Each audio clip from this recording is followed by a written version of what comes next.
Hello. We're back. It's been a bit. Been a couple weeks. Please ignore the scrolling that you were seeing. I don't know why RetroArch is doing that. There we go.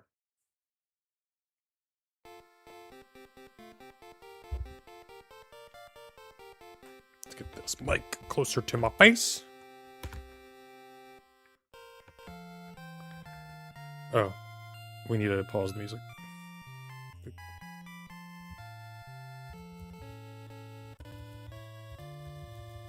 Okay. We're back for some more Dragon Quest II, y'all. It's been a little bit, though. I apologize for not streaming the last couple weeks. I had some trips. It's summer. Let's see, where did I go? When was the last, what was the last? I think the last stream was the 11th? It's probably the 11th. Went to Colorado, and then I went to upstate New York for a family trip. Colorado was seeing Nada's best friend, who got engaged, which is crazy.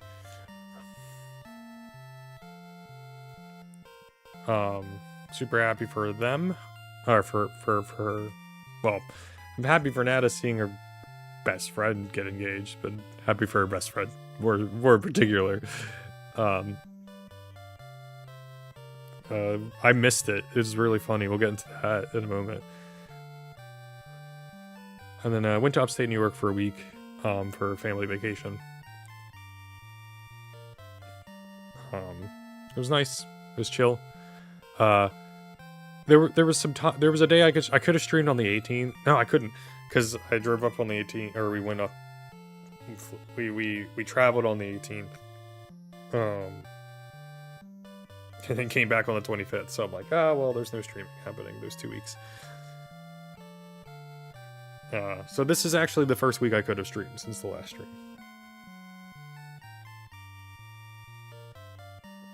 But I'm excited. I'm excited getting back into it.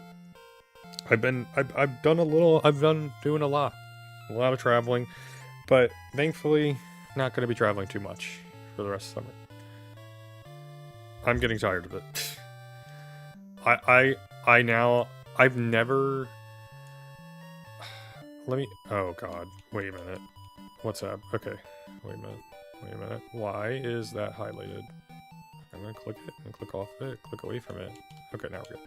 The Windows button was like highlighted, and I didn't understand why. Where's the roll? Oh god, there's something in my eye. There you go. Okay.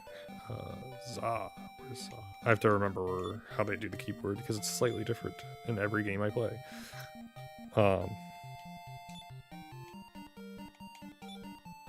How's everyone been? I've been doing pretty swell. I've been dealing with car problems. Oh god, I get to talk about that. Not in absurd detail, but enough of a detail, because enough of a detail of like, wow, that's kind of crazy. Nothing like horrible, thankfully. Just like really time consuming. Or ridiculous how long car shenanigans went on for.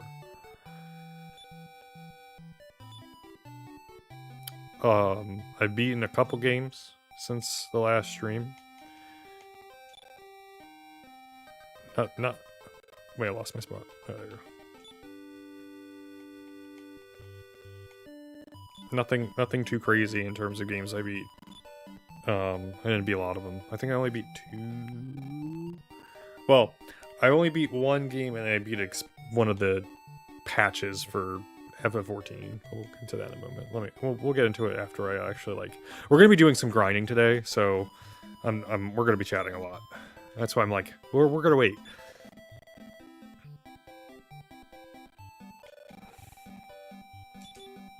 We got poo poo. That's what that katakana is poo poo. I'm such a child.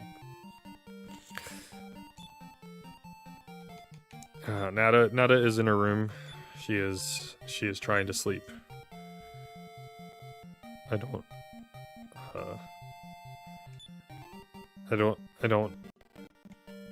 don't sleep in the morning like she does. It's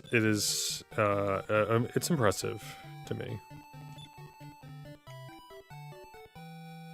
Actually, she's not asleep. She's awake, right? You're awake, right? Yeah, she's awake.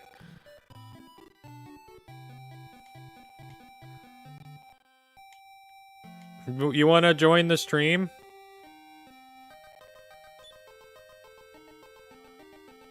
Oh, okay, bye. She wanted to go to sleep. Which is fair. Where is all... Why am I thinking so hard? I know where all is. That's like the easy one.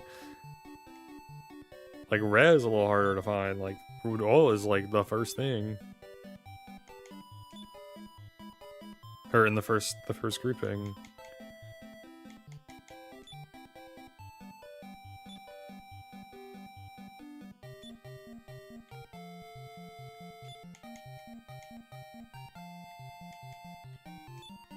Wow, we got the password in first try. I haven't done that in a bit. All right. Oh, Seruba Yokozo Moto Tekita. You've returned. I think that's what that means. All right. So last time we played, I believe we got to the final area, or the second to last major dungeon of the game. We are not strong enough to beat the game. That's the point of the game where the game becomes hard. And there's a single achievement that we need to or there's a few achievements that we have to do. But there's a single achievement. Let me double check. Let me look at my here's my retro achievements. Go through the maze. Beat Hargon, beat Maroth. Refuse your father's request. Beat the game. Level 30. Spell.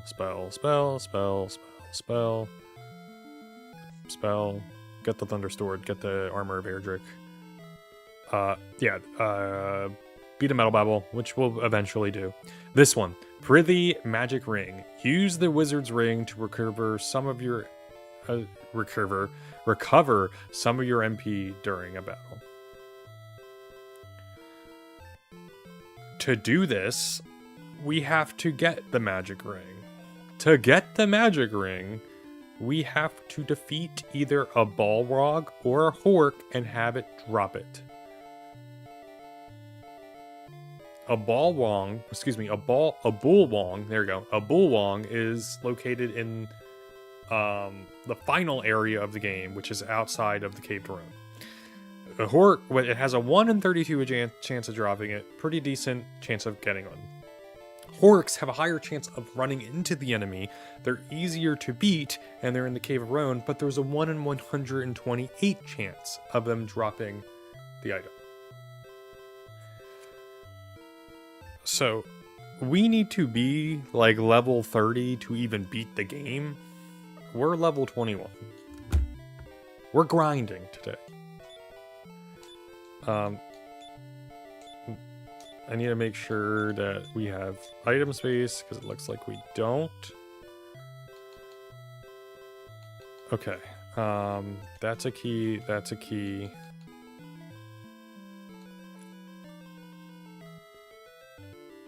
No, we want to keep the...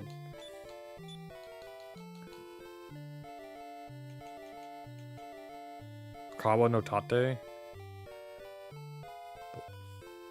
Wind shield? No, Akami. I know Tate is shield. No, Kaze is wind.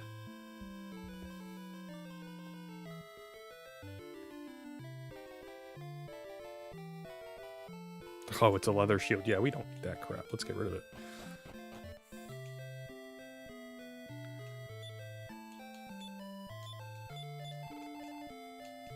Ui Nikeki. Or Ki. I just read it wrong completely, and then I forgot what it said. Alright, Kawa no Tate. Tate. Yeah, give me. That's a key. Let me. What is this? Nope. Se. Kai. Oh, world.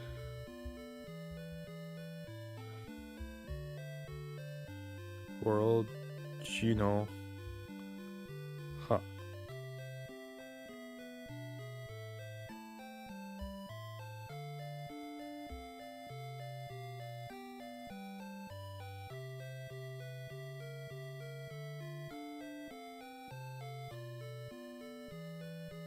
Oh, that's a leaf. The World Tree leaf. Yeah, we don't want to get rid of that. I mean, we don't necessarily need it, but...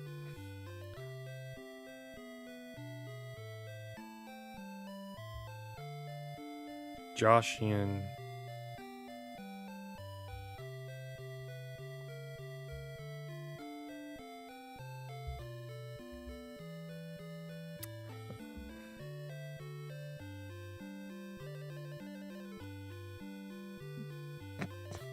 ring? It's probably an evil ring.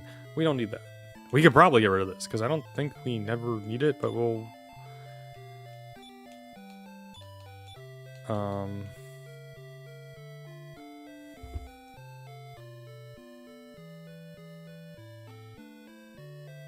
Oh, that's the... we don't want to get rid of that.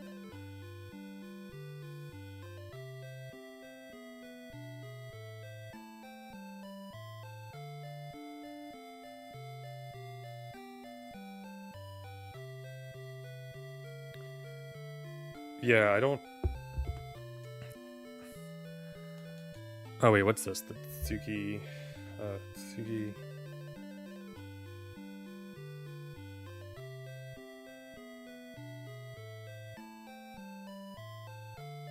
Oh, let me use the translate tool.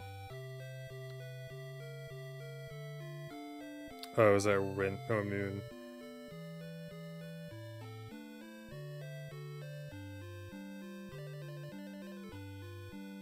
It's a moon fragment. Okay, we don't want to get rid of that either. I think we need it. Okay, we're just gonna go with one inventory slot and just keep an eye on Asa's stuff. Alright, let me get my map. World map, please. Where are we? We are up here. And we need to go... Oh, I don't fucking remember where we need... No, we don't need to go to Toon. Not Wellgrath. Baran? I think Baran's where we need to go. Mike's RPG. No, I have an actual, like... No, okay. I thought I had a guide specifically.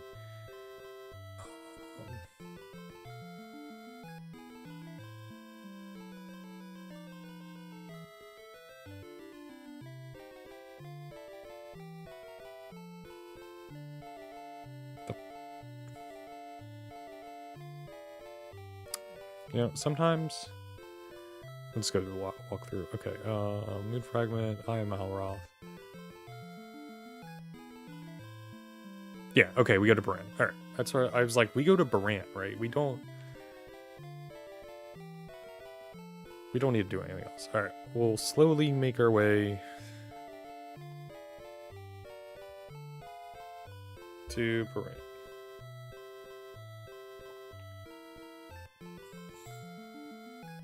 Please bear with me, like, trying to remember how to, you know, do pretty much everything in this game.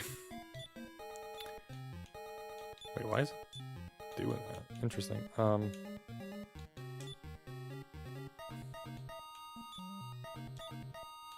Okay, I have to remember one of these items. Oh, okay, this is spells right here. I want item. No, that's shield. I'm stupid. Items is the bottom one. I have to remember how to play. One of these items is like someone has an item that's equipped that it can attack all enemies. I don't know why I did that.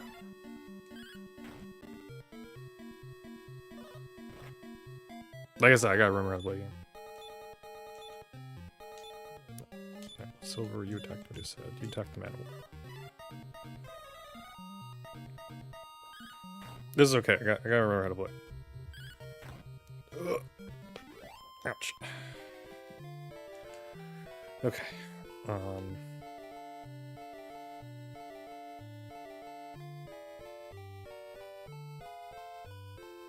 Oh wait, we were in Moonbrook. Baran would be faster to go this way. I thought we were in Caneland. Okay, attack. I think this is the one I want.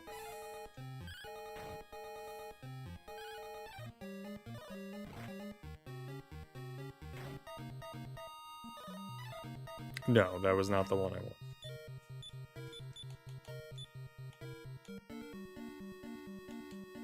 This one.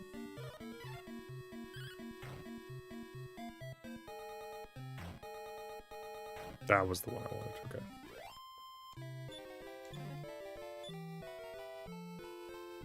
So I got an item that we probably don't care about.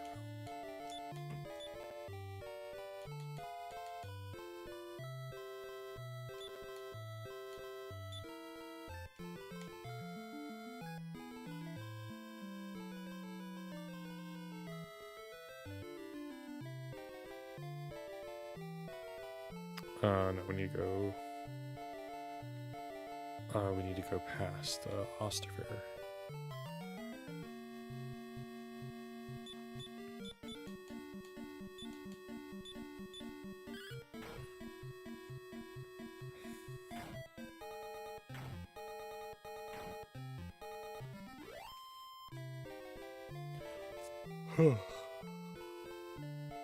Oh my gosh, I hate taking one step and running into an enemy. It's my least favorite pastime.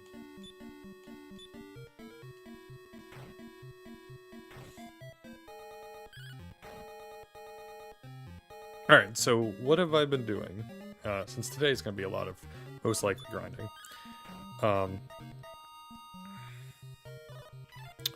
Since the last stream. Went to Colorado. Saw Nada's best friend. Well, went to Colorado to visit Nada's best friend. With, of course, Nada. And then Nada's best friend got engaged. That was a fun time.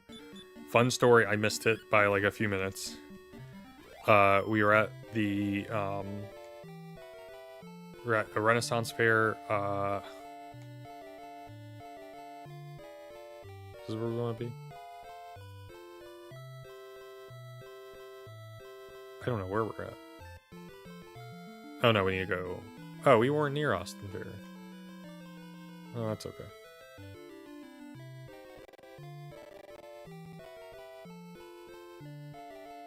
Anyways, I want to say it was near Colorado Springs. And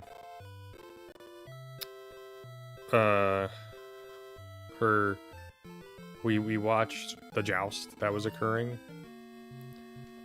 But it was really hot and I needed water, so I went to go get water.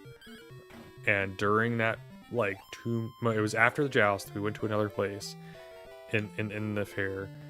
And then, like, I went to go get water. I said, I'm gonna get some water.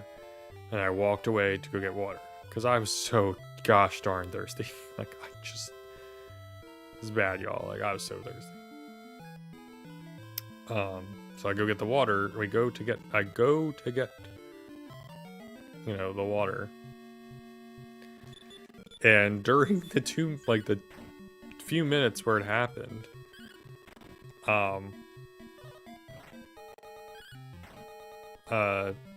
Nada's best friend gets engaged. And I missed it by just a few minutes. Which is, like, I'm not upset by it, but it's a very me thing to do. I was very, very thirsty. Oh, I have to go the other way. Gosh darn. It was a very me thing to do. She was so happy. I'm so happy for them. Colorado Springs was great. Outside of that, I had to get used to the air sickness. It's very real, or mountain sickness. My anxiety was peaked and my breathing was bad. It did take me like 2 days to get used to it. It's no joke. Prepare yourself. I will be prepared, at some point next year when I have to go and do that. Go there again, for the wedding proper. Wait, what is Tudor Gold? I have to go in my stats. Yeah, my stats. Even though, we're not buying anything. Is the regular shop in here? Yes, because I want to make sure we didn't get any items. I don't think, because that's the thing we have equipped. I don't think we need this. Hold on, let me go on to the Dragon Quest wiki real quick, just to make sure that that's the one that we just don't need. I'm not sure. Princess of Moonbrook, why not?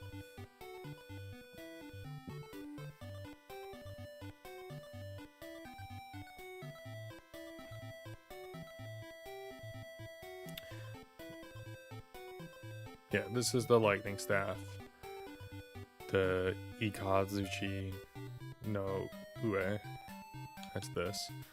And this is the wizard staff, which is Madoushi. We can get rid of this one. We don't need it.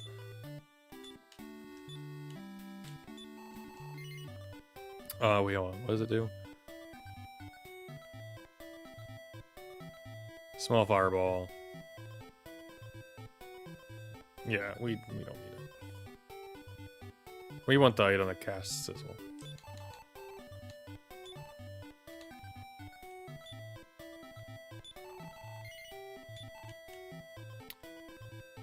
Okay, that's not the bank. Or that's not the place we want to go. That might be a bank. I don't know. Yeah, we might as well go to the end real quick. Heal.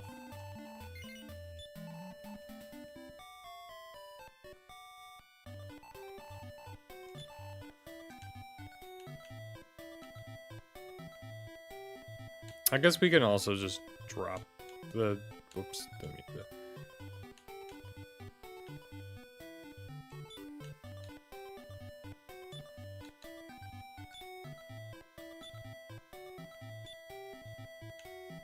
Nope.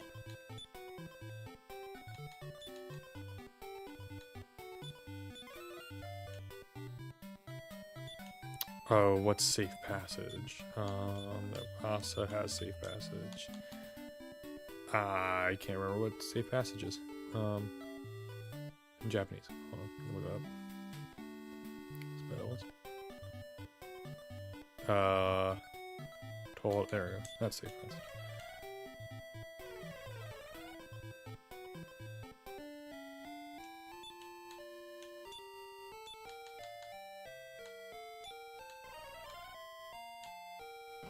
Alright. Do I have to do... I do have to do this. No? I do. I do have to do the evil eye thing. Okay. That is okay.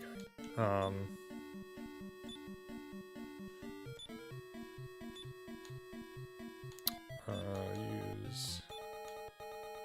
Hold on.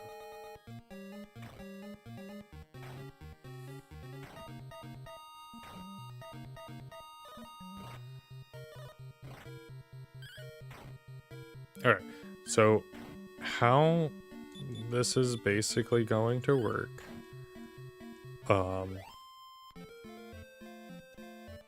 is I'm going to obtain the best weapons in the game in this dungeon.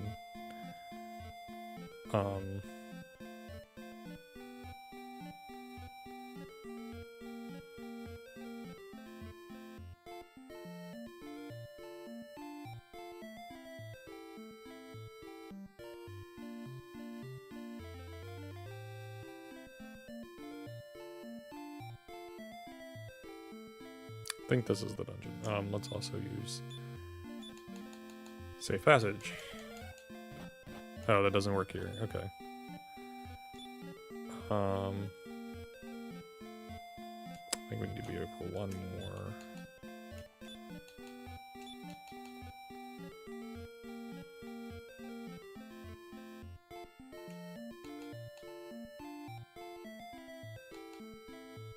Is it the moon fragment we have to use?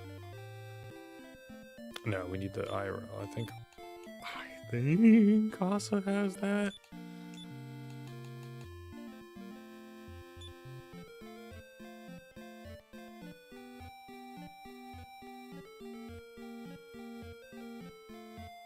I have to relearn what the Eye of Malroth is.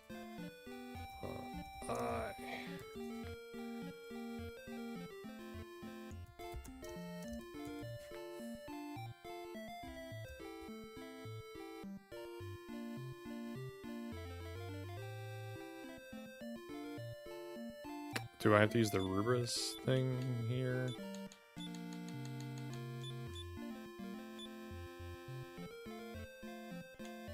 No. I forget what I have to use here.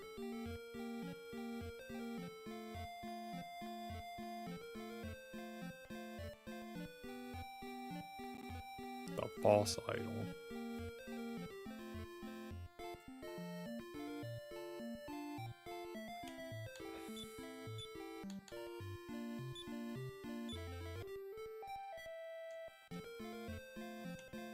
Nope.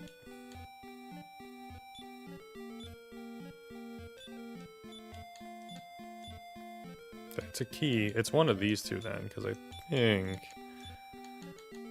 that's the moon fragment. That's the Eye of Rubris. That's a key. That's a wand. That's a key.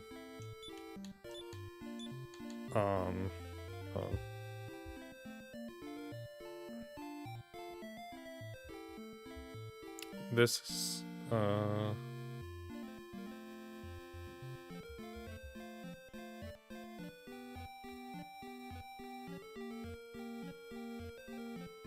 Sekai Chunoha.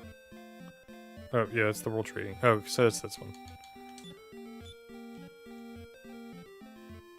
Yeah, because we paused. Alright, good. I got there.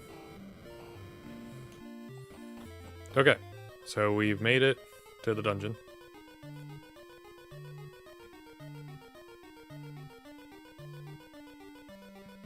Alright. So, we want to be able to obtain the armor of Erdrick and the Thunder Sword. Let me... I think I got one of the items already. The Life Crest. I think I already obtained, but I can't remember. It doesn't matter. Let me find on this map the number 11. Okay, there's 11. Where's number 6? God, this map is huge. Actually, I will probably follow this guy, because this will just tell me step by step. Okay, they're both on floor 4.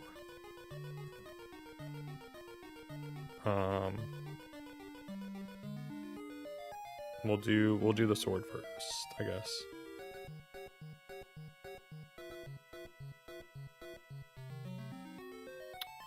Okay, on the right side of the floor, there are 2 stairs going up. Doesn't matter which one I take. So B or G. Don't take D, don't take B, don't take A, don't take C, take G. Okay, so G gets me here. Hold on, let me do this the right way. I'm going after the sword first. 11. Okay, 11.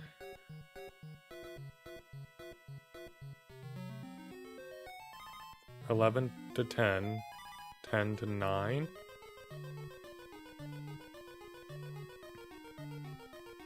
Nine to R. R. This is really complicated. This is very complicated.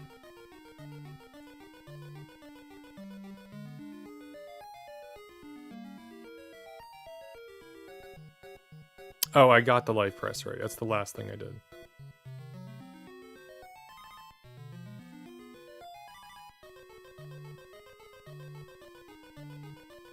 Okay. Floor 1.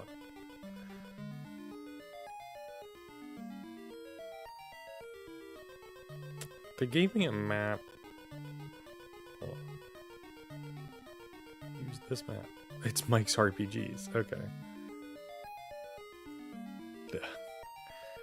Okay. So either F or G. Doesn't matter which one we take. Okay. Take F because that's closer. Gosh darn it, we fell in a pit. I understand how this works now. This is going to be annoying.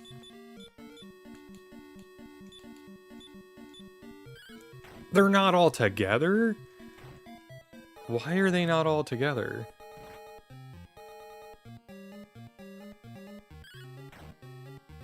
That's stupid.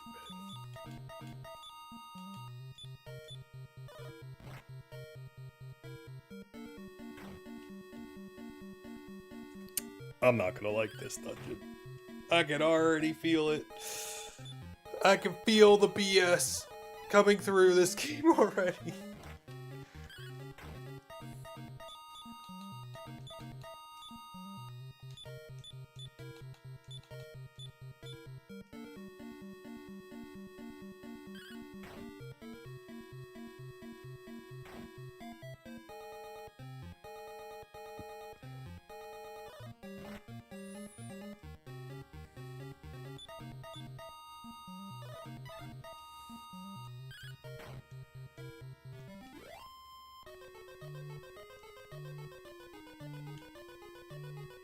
And we're poisoned, of course.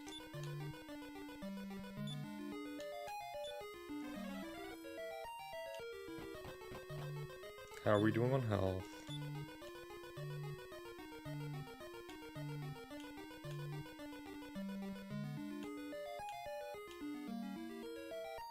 Okay, made it F. Okay, so now I'm gonna go do this.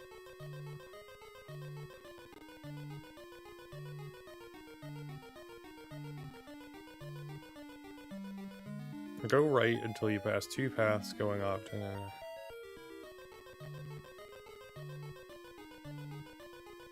Take the 3rd one for stairs. Okay, so... Go right. That's 1. Oh god, I don't even know what these are.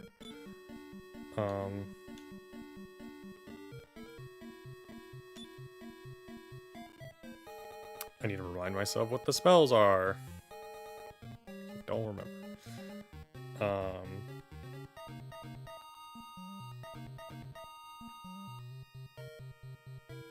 think that's mid-heal, yeah. That's fizzle. I think this is what I want. Behoimi? No, that's no. Excuse me. Begirama. Sizzle. Okay, we want that. What?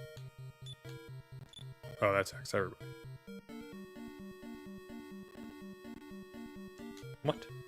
Go back. It says Sizzle. This spell will affect a group of enemies.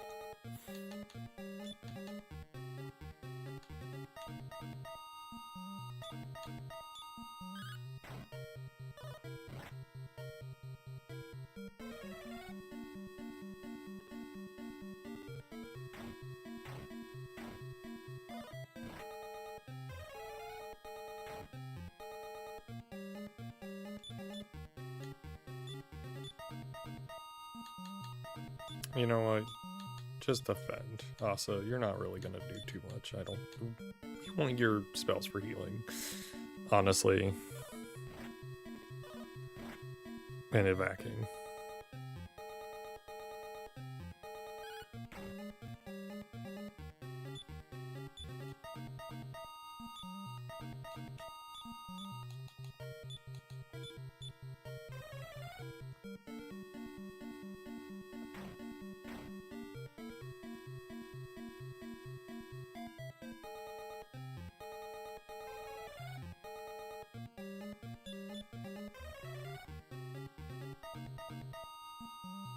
Oh my god, they can steal MP? Fuck this enemy, dude. Oh my god. Enemies that can steal MP are just the absolute worst, man. Alright, so we're not fighting these things. I'm guessing they're gore, whatever the hell they are. We're not fighting them. Because they fucking steal MP. That's a lot of BS. Oh my god, that blows.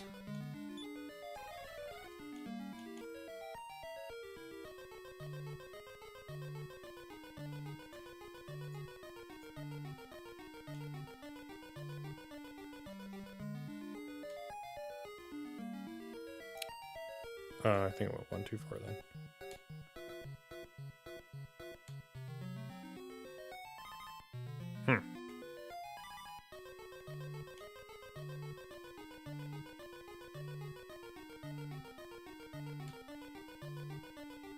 What the fuck? Oh, I went through F.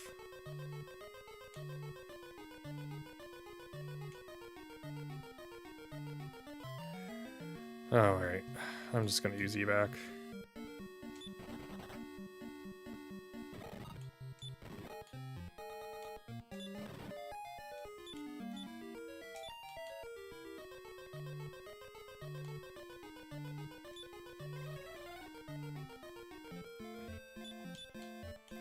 Yeah, that was just a bad run. I'm like, that's just not working. Let's go back to the wherever.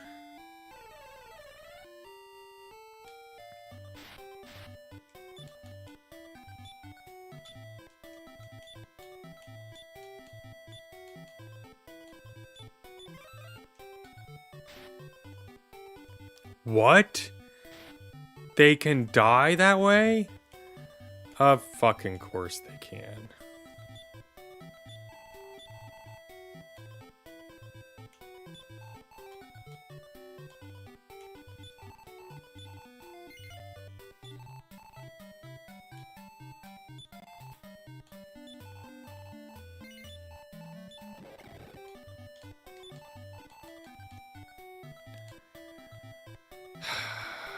It's gonna be a long street.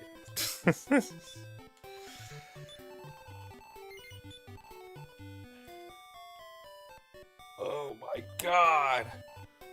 Why? Why? Why? Why is it like this?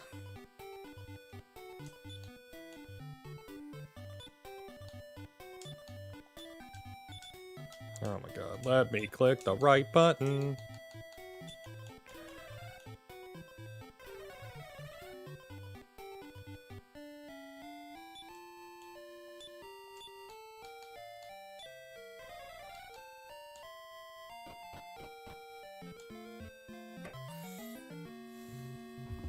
Okay.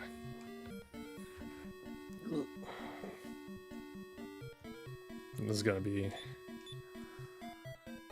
a trial.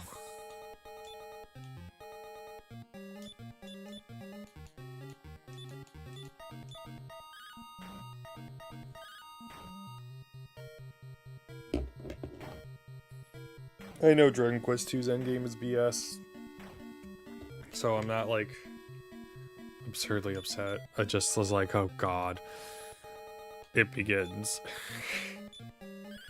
It begins, and it begins with no mercy. All right. Okay, I'm gonna run an ad. I'll be right back. I need to get up and stretch. Be back in 3 minutes.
I muted myself. Okay, let's get back into it.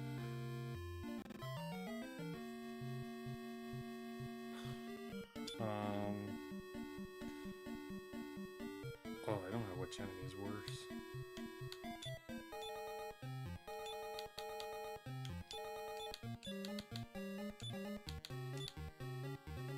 Let me just type the big buttons.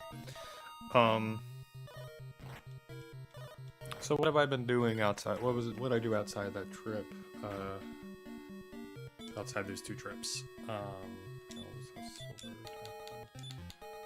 I need to kind of help if I move the microphone back in front of my face.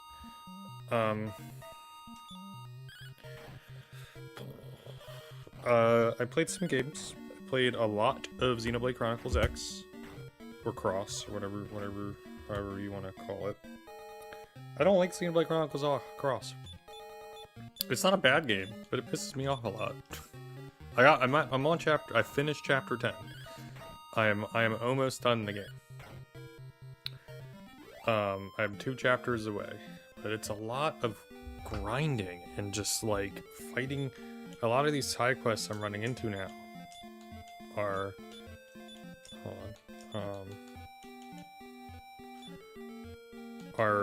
hold on, I don't, let's do just a small healing, it should be okay. A lot of the quests are just evolving into, oh, fight this level, like your level like 40, fight this level 40 monster. Oh my god, you know what? No, we're fighting. Oh yeah, what's the enemy we need to run into? Again?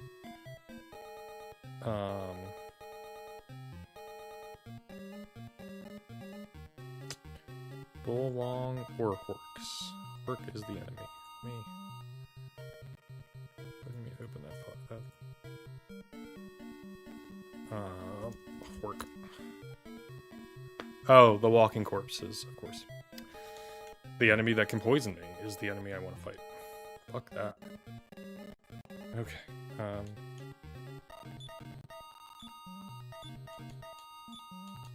Oh, is iTunes still running? No, not still running. Stop asking for my password, iTunes. You don't need it. It's okay. We don't have to always be logged in. We can be offline. It's okay. Also, I don't purchase anything from your store, so being logged in doesn't make any sense.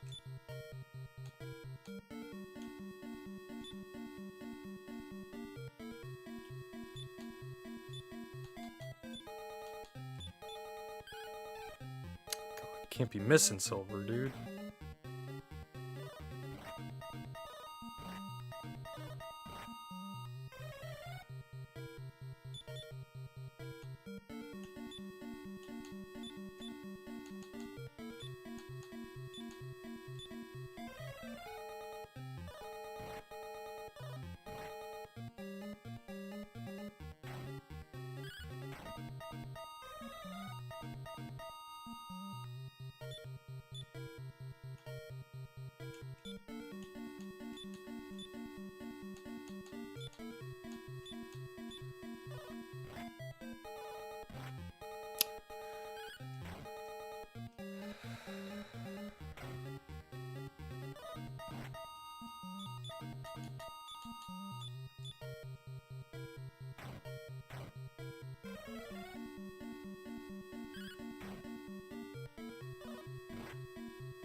I took 1 fucking step into the dungeon, by the way.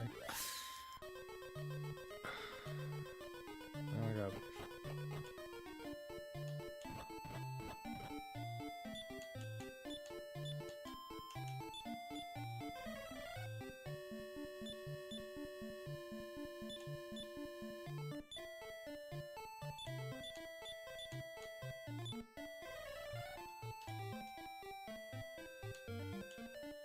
This game hates you.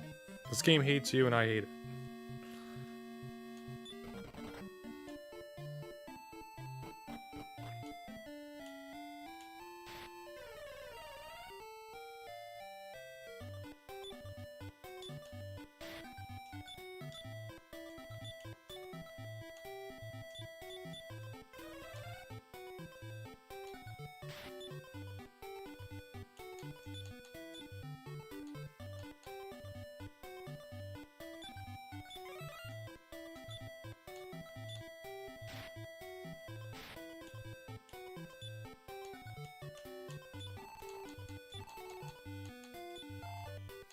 Who do you want to heal? The one that's in the fucking coffin.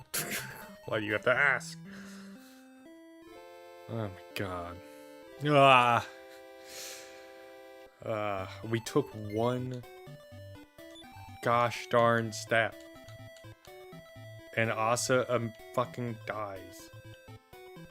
Ugh.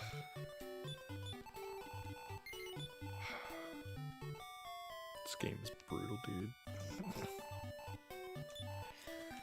The only reason I'm going in there to grind, by the way, is because there is an item we have to obtain from the walking corpses. So it's actually beneficial for me to grind in there.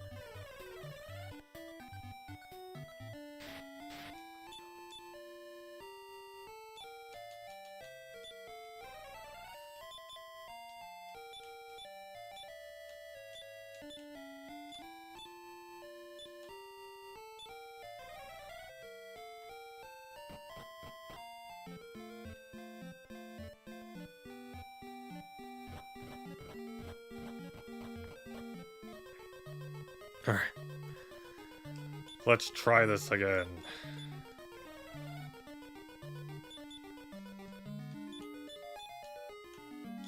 Shall we? Oh my god. It's gonna run away.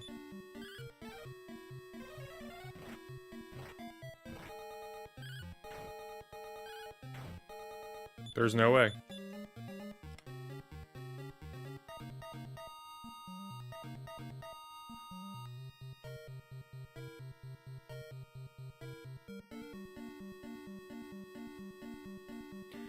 There's no way. Motherfucker. Give me hope. Give me hope. Give me gosh darn hope, man. Give me gosh darn hope.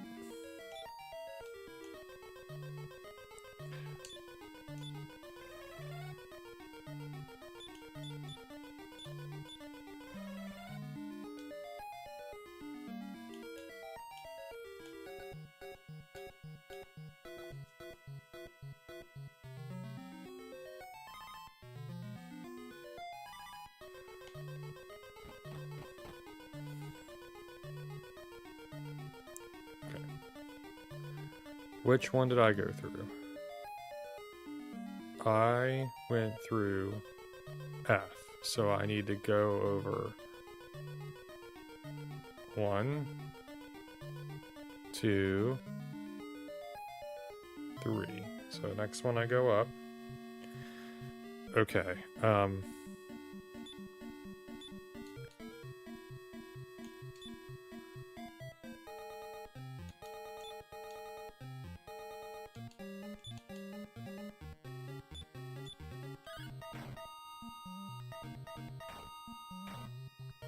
okay, we killed one.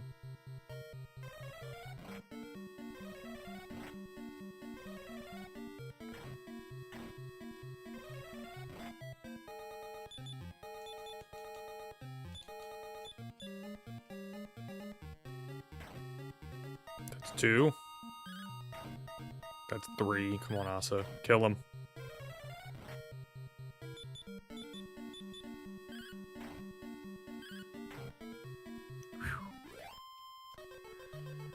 Some experience points for that one.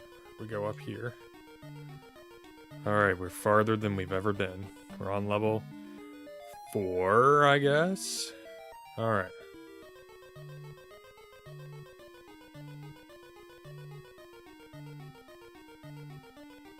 Take the stairs in the northeastern corridor of the floor. I don't even know where the fuck we are. Oh, we're here. Alright, so we need to go to M. M sends us to Q. And then Q sends us here, and so we can get to R. Okay. I understand. I understand how we get there. Alright. There's no super floor shenanigans.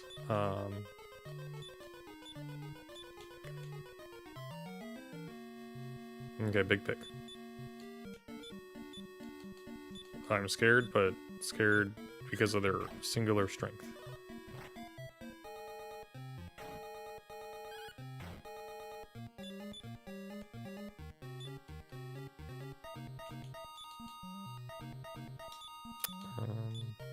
Oh.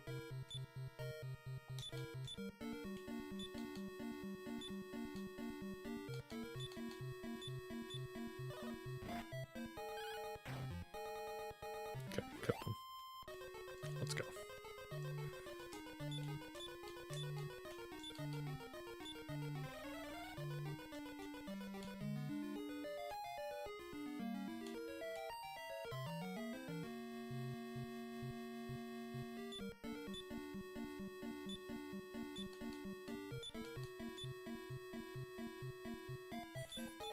I think this fight is a bad idea.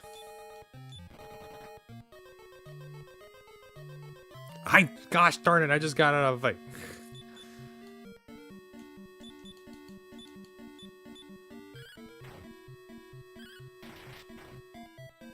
Dang, Asa did 45 damage. It's pretty good.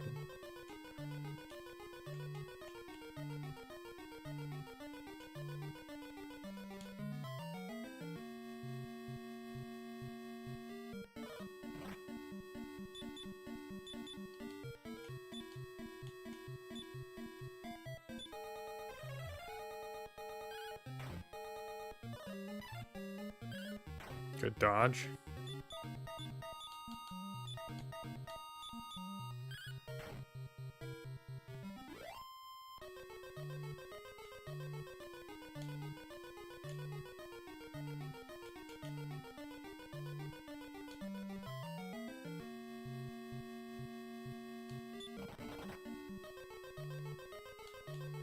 Nigirashita.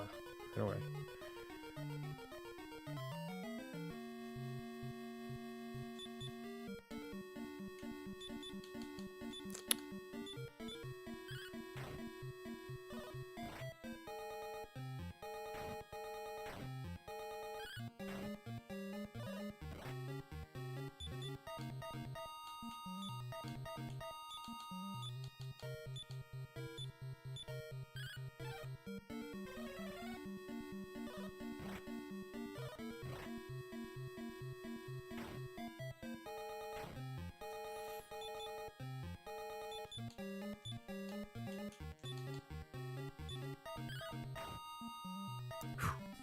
I was a little worried there that... Oh! Thou art sturdy of arm. Rush. Does it do the whole thing? It does the whole thing. I didn't want to reverse the whole thing. That's all. Alright, we learned a new spell, which I don't know which one we did. It says it on screen right now, though. Increased. We learned the increase spell.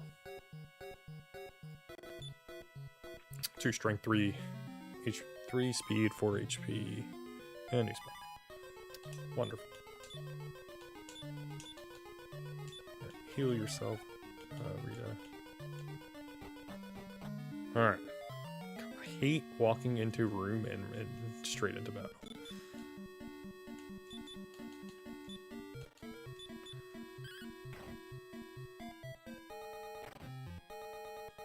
Cool, we killed one.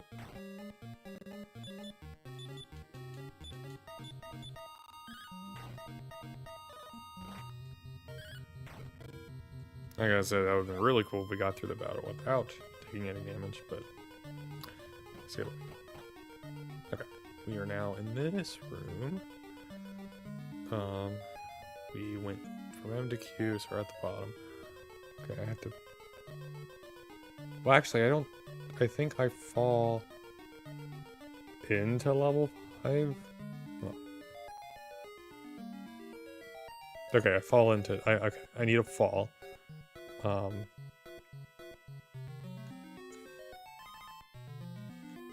But I want to fall more to the left.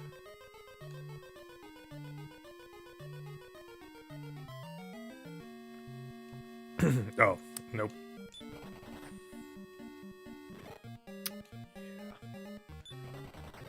Okay. We're gonna try and get this item. Okay. Because we're really close. We're gonna try and accomplish this. I don't know how successful we'll be. But we're gonna really try hard. Okay.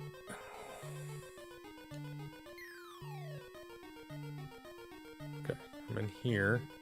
Oh, I'm on the chest. We got the Blade of Storms. Okay, so...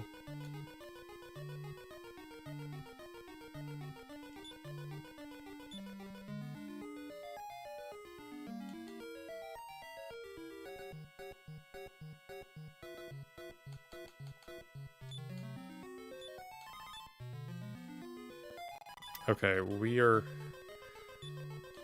with too much stuff. We gotta get rid of something.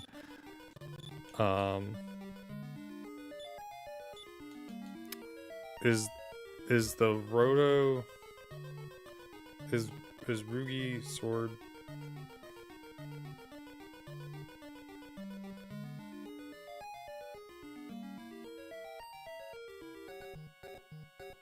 Oh no, Tsurugi. Yes, that's sword. Okay. We can get rid of the sword. We don't need it. Because we're getting the best sword in the game.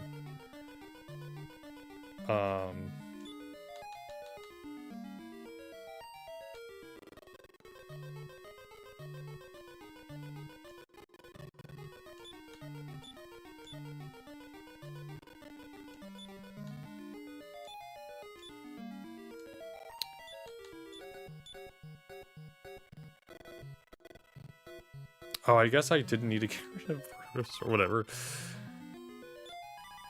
Okay.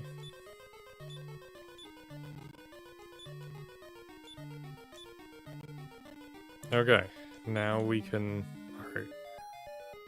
Alright.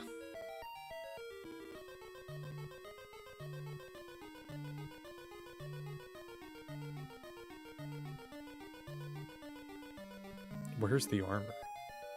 We got the Thunder Sword. Armor of Erdrick is sick. Is number 6.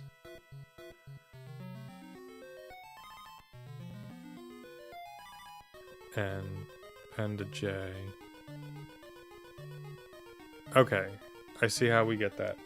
Okay. Yeah. Let's get out of here.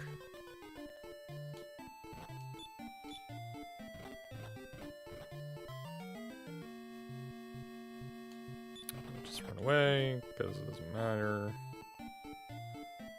Cool. We got the sword. So that's one of 2 items.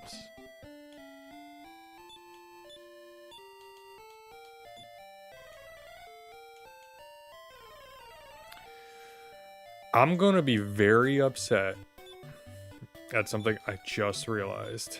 If we can't use the fucking key. Fucking dead. Oh my god.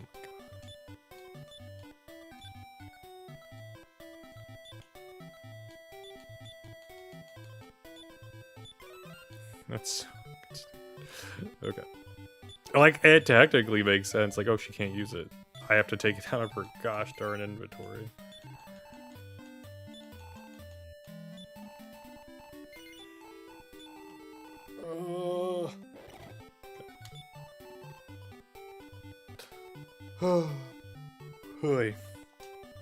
I'm going to be speeding up a little bit more today. My patience is thin.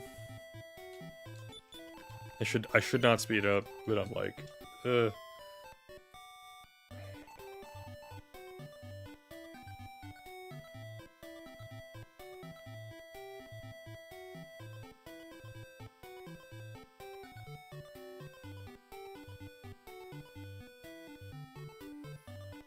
Okay. Let's be on our way.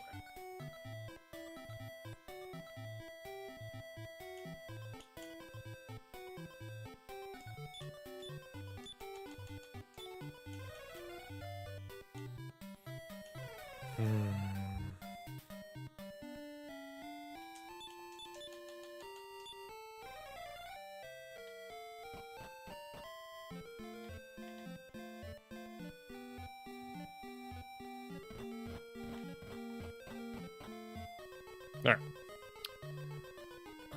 Same thing as last time.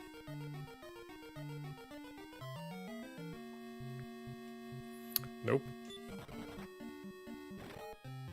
Oh my, if she dies. I'm like one battle in, dies. I know those guys can do a lot of damage. That's why I was like, nah, we're running away.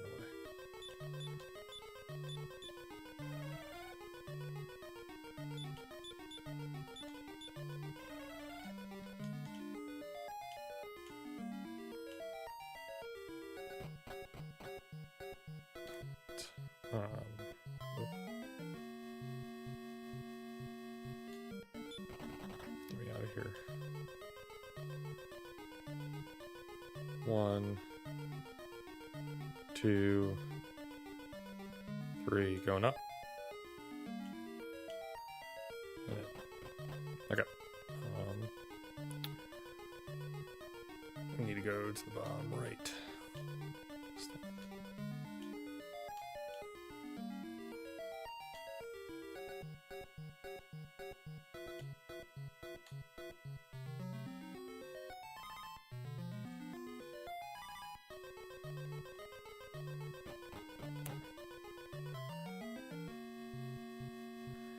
We can take him.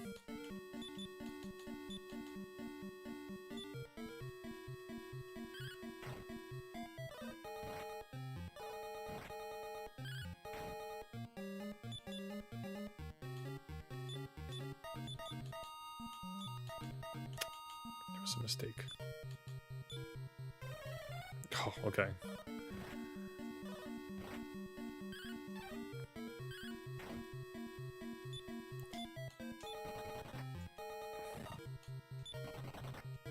Hasa didn't do shit damage. I said, nope, bring away.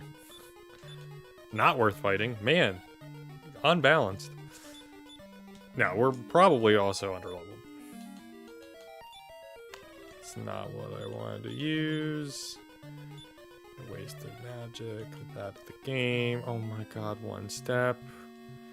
One step battles are gonna kill me. Gonna kill me. Okay. Hold on, I need to make sure. Why? Why are there 4 dragons? Oh my god. Which one did I went to J, right? J. Does J send me to the right one? J to N, N to 6. I think 6 is where I want to go. Yeah, okay. Okay.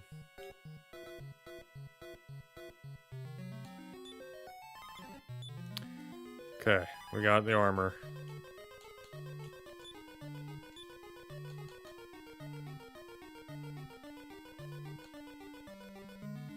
Let's get the hell out of here.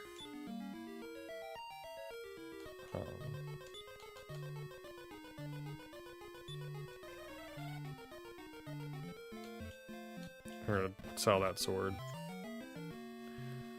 because I want some cash out of this deal. Oh my god, they attack first.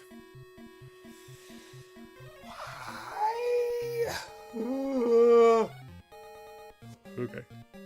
I mean, they don't do too much damage, but enough to be annoying.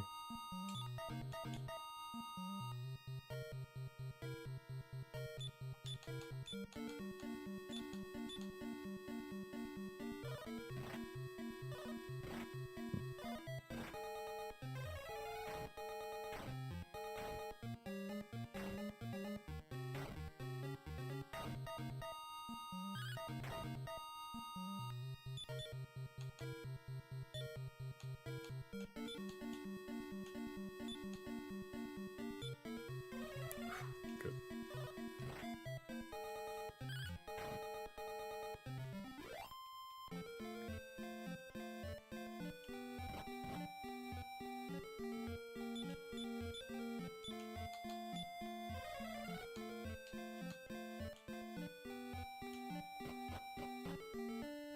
Sorry, I like lock. This game makes me lock in, dude. grinding you have to lock in, man. It's kind of annoying. Alright, we got the 2 equipment, so we got 2 achievements. Oh, I forgot to refresh. Refresh. Should say, yeah, alright. So, there's one thing of random we have to do at this point, and it's getting at 1 ring. We have to obtain the 1 ring. We also need to level up a lot, because we're under level for the end of the game. We at least need our main hero, Silver, to be level 30. Okay. Hold on. That's the armor I want. Hold on, let me... There has to be an item shop.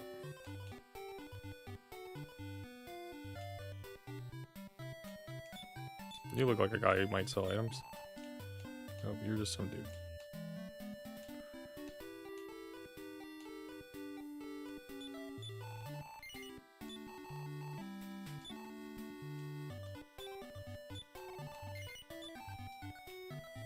Okay. Maybe you. Yeah, there we go. Okay. Let us sell. Not yet? Oh, so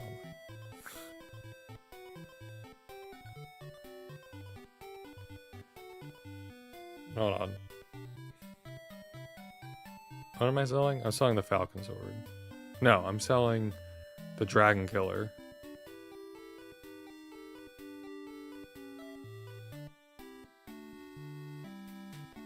Infernos do. Okay. Yeah. Yeah, we don't need to. And we also could buy one if we wanted to. Okay. Oh, duh. I need to go here and give that to you. And you. Nope. And you need to equip it. Okay.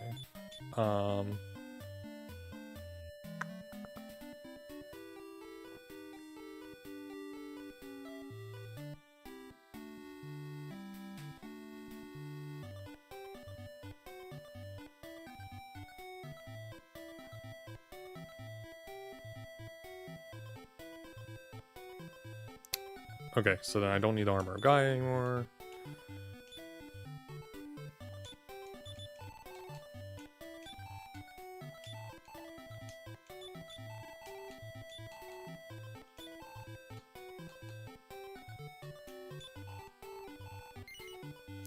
For 38 gold, you can take the Gaia armor.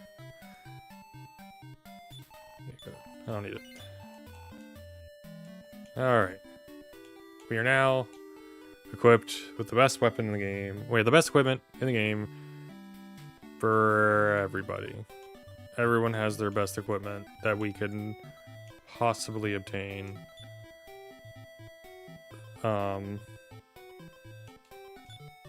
So Silver has a missing inventory slot. Asa doesn't. Narita doesn't. Alright, so we have two inventory slots. That's good to know. Oh.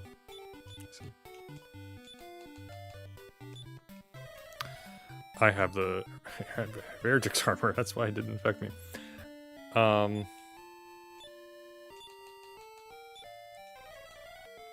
Okay, so now we are actually going to be truly grinding. At this point. This is the remainder of the stream is just grinding until we are of an appropriate level.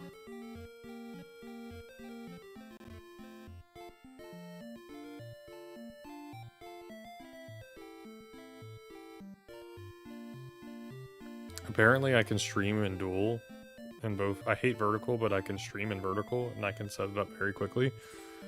Somehow. Oh, I actually have to, like, do things. Okay, we'll set that up later. But no, I'm fine with the stream being 720p, because I stream retro games. I don't need 1080p. Alright. Tally-ho! It's time to walk back and forth a lot.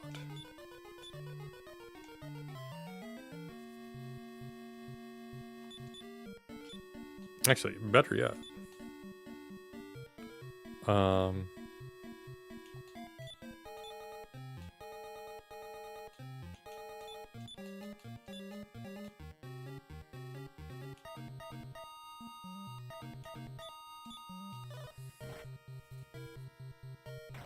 Yeah, because that can damage enemies. More than one enemy.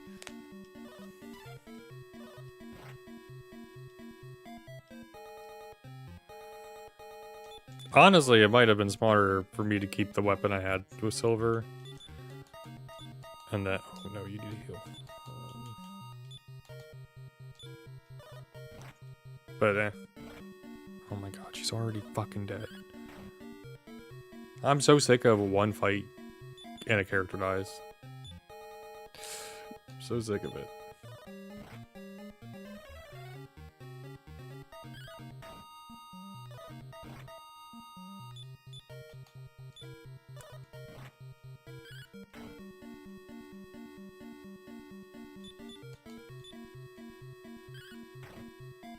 Alright, well, at least we got some experience. Alright, let's turn around. It's not one, like, the first fight, just person dies. It's like, great.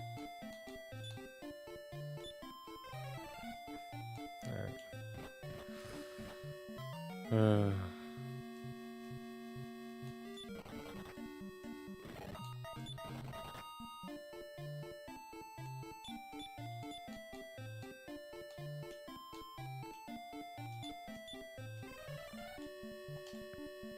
Oh my god,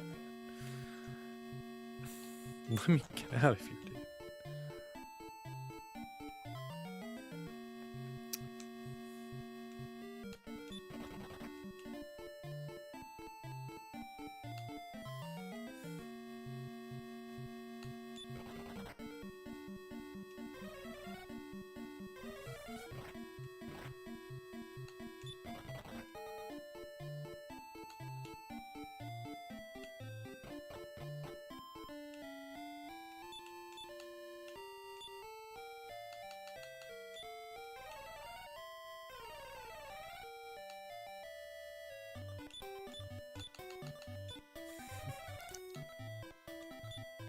Okay, maybe we're not gonna grind in that area. That might just be... That might be the smart thing to do.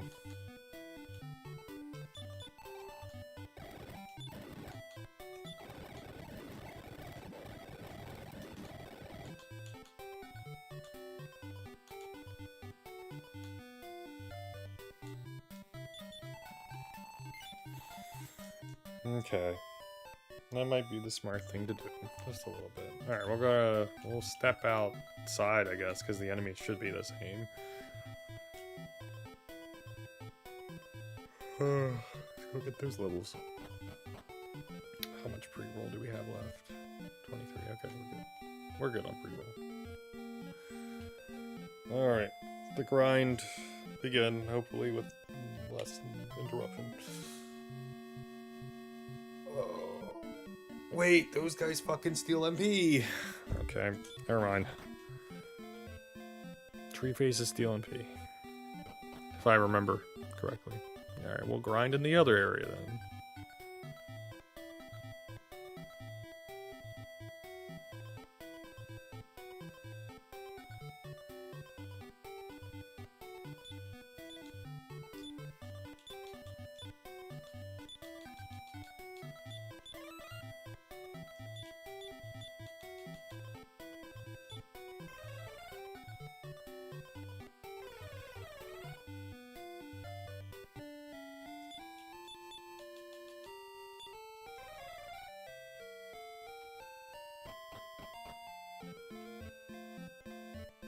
Alright.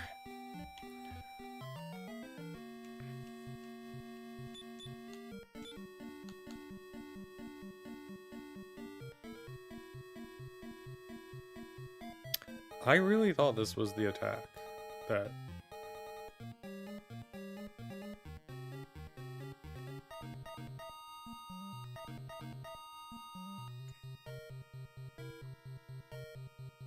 Baggy Rama. That's Sizzle. But Sizzle isn't working right.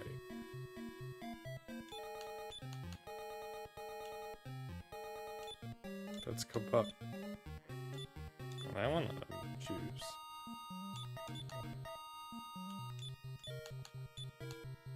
Weird. Because she also has...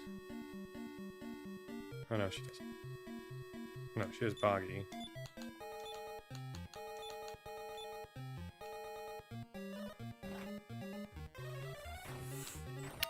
Oh well, doesn't matter.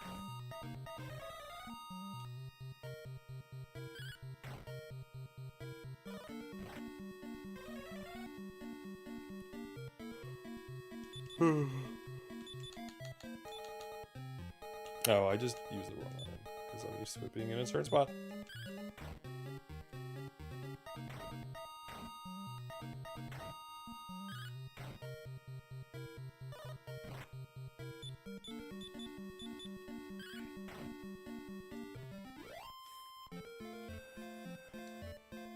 What level are we? We're 21. We need to be, I think, I'd say like 25. Maybe.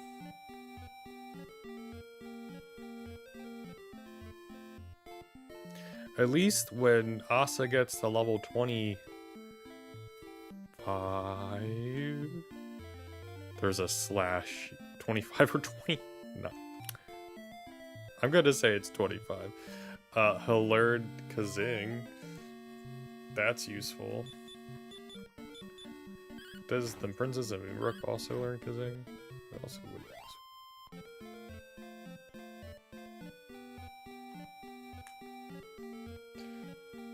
useful. Oh, she also will learn Tonomata. Oh, we don't know. That's good. She has Kaboom.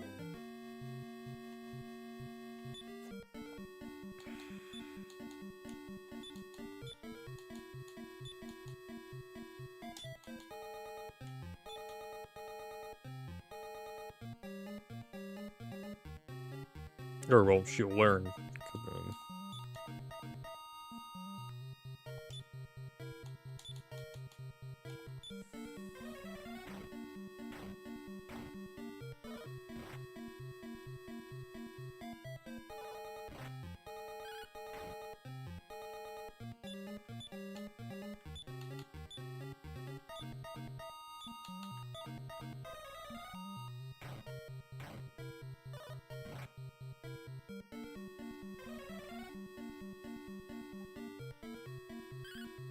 Oh my god, there's a spell called Click?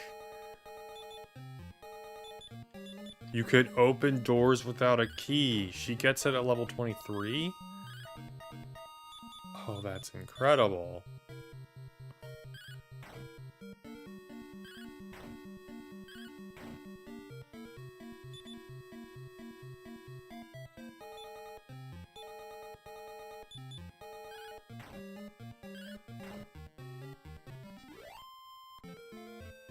That's like truly an incredible spell. Anyways, let's get back to what I was talking about way earlier. Which is Xenoblade Chronicles X. Not really enjoying it. I'm almost done the game though, relatively. Some definition of almost done the game. I played Dirge of Cerberus today? The fuck did I play Dirge of Cerberus today? I don't believe you. Hey, Retro Achievement says I'm playing oh, maybe the timing of how they do it is August 1st, wherever the server is.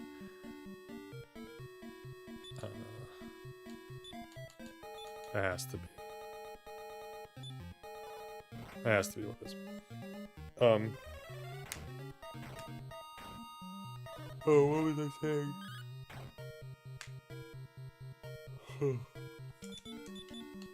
Yeah, it's just not as good.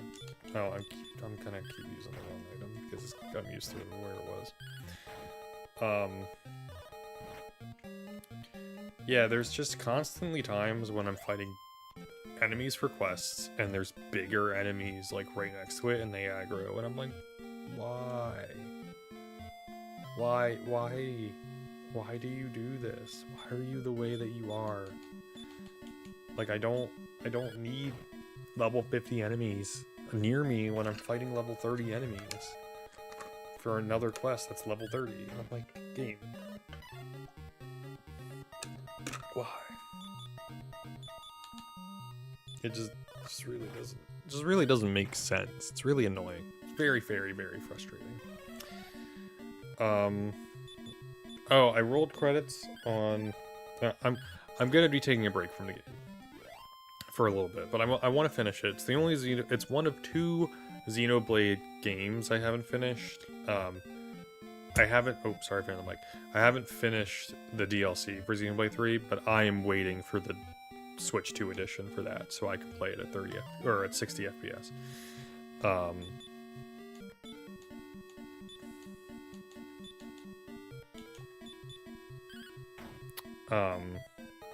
Yeah. When I yeah, rolled credits from Rhythm Head Group. I didn't beat it, or I beat it, but like I didn't do all the game. You roll credits after level 6. I think it goes up to level 10, maybe 12, or area 6, and then after you get to do it again. So I'll or you get to do more. I'll be doing more of it, obviously. Rhythm Heaven Groove is like a travel game at the moment. Very fun. Very much enjoyed it. It's like my favorite game of the year.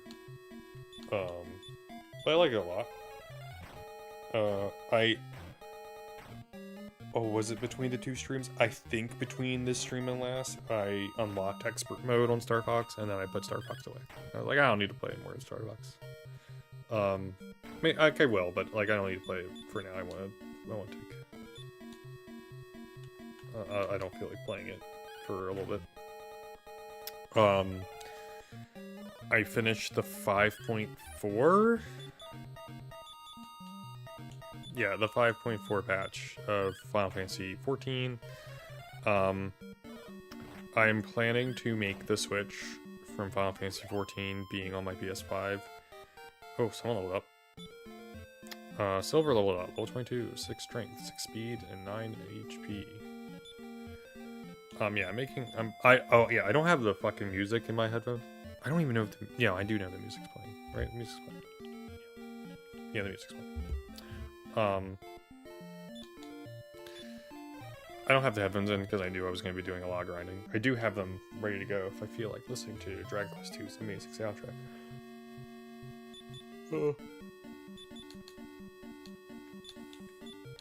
But for the moment, I'm not.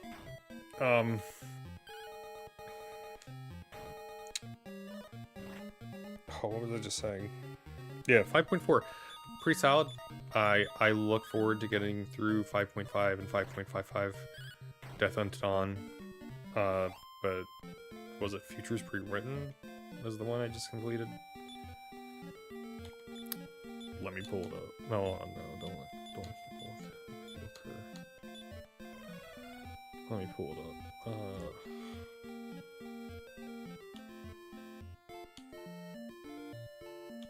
Futures Rewritten. That is what it's called.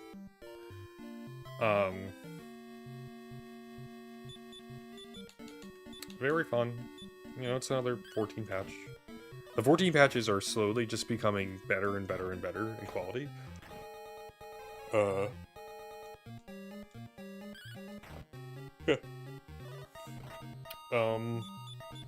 Let's see, what am I doing? When 5 point, I guess I'll play 5.5, or, you know, at some point this month. I'm gonna have to start Shadowbringers a little early.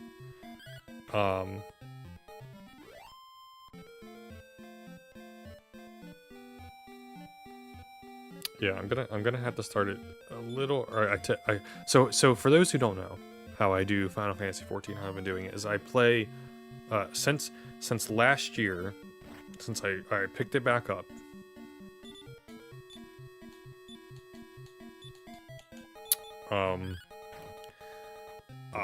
I started playing it in a very specific way of catching up, like doing 2 expansions in a 12-month period of time. So every month since I started paying for it, let me get back and heal actually at this point. Every month since I started paying for it, again, because I had to pay for it, I have to pay for my subscription. Now I absolutely, well, I guess technically I still wouldn't have to. No, at this point I have to because the Shadowbringers isn't free yet. But it will be free soon. But in like literally next month, I'll be in the content that's not free, so I had to pay for my subscription anyway. Anywho, every month, starting I think.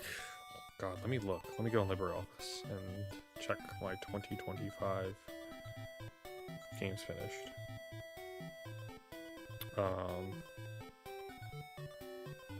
Yeah, every month since April. Wow, I really started on a 3.1, huh? I finished Heavensward and then stopped. Interesting. I probably got like halfway through 3.1. But since April, that's why it's always March and September. I was always wondering, like, why did I choose that? And like, I just started on 3.1.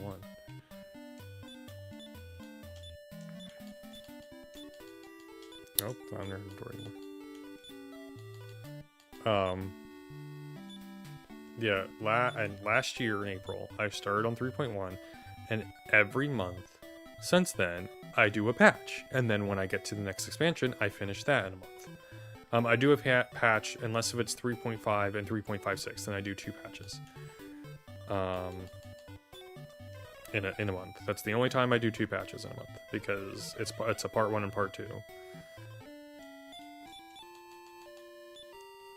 So, every month since then, I've done this 6 cycle thing. So every March, or every excuse me, not every March. Yeah, every March,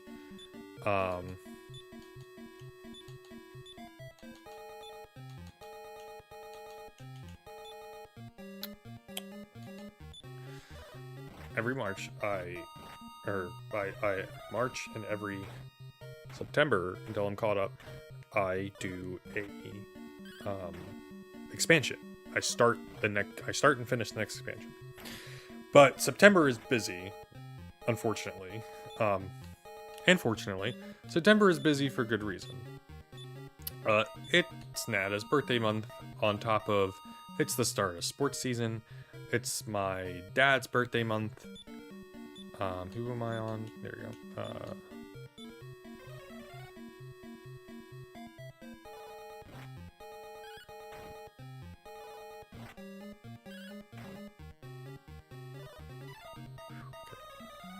Okay. It's my dad's birthday month.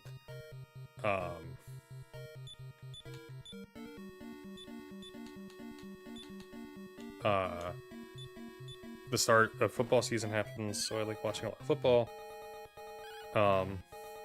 And it's just a busy time. So when I play, I think I'm on Endwalker. Like next month is Endwalker. I'm like, last time I had a very busy March. I wasn't able to finish Shadowbringers in the amount of time I wanted to. So I'm gonna give myself a little bit more time than I normally would. Also, Fire Emblem is coming out in September. And I would really like Fire Emblem. So yeah, I really like, or I would really like to play Fire Emblem right when it comes out. So, and I want to finish Splatoon Raiders before that game comes out. So like, I need to play Endwalker a little bit earlier. So probably tomorrow I'm gonna play through 5.5 and 5.56 and knock them out. And then every Saturday, I'm gonna play like a good chunk of 14 and so I could hopefully I fucking hit the wrong item. Actually, wait.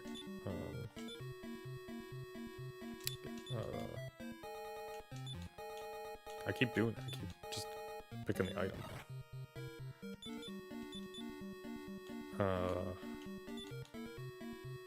No. What do I do?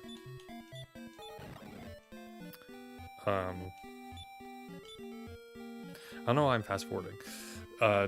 Yeah. So at some point soon, or like this weekend, I'm gonna start just chipping away at 5.5 and 6.0, so that because I know this September is gonna be busier than last September. Last September was not as busy. I did absolutely finish it in the span of a month. Okay, that's not true. Last September was also extremely busy, and it was really hard to finish in the span of a month. You know what? We're gonna bonk this guy. Gosh darn it, me! Stop doing that. Use the right item. I guess we're just gonna fast forward while we grind, because it's gonna take a while, and I don't have all day.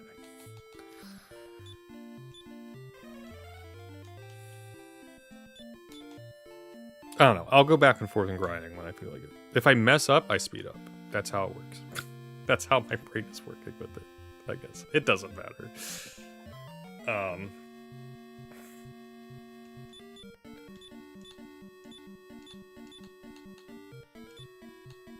Actually, hold on. Let's... You attack everybody, and then you attack them.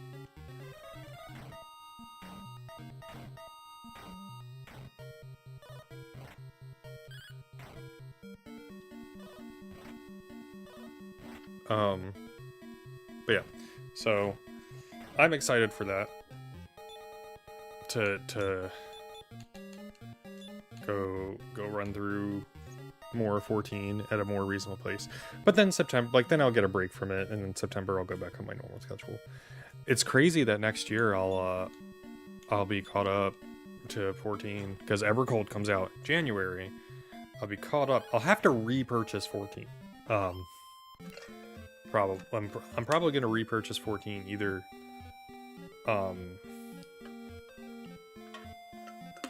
either on PC or the Switch, and my subscription the normal way.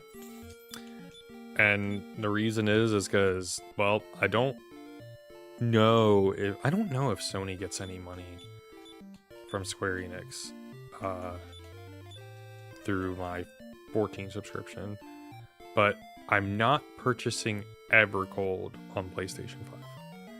So I'm gonna purchase it somewhere else. Because Sony wants to get rid of physical games. Oh yeah, that news happened after the last stream, the Monday after the last stream, I think. I'm so upset by that.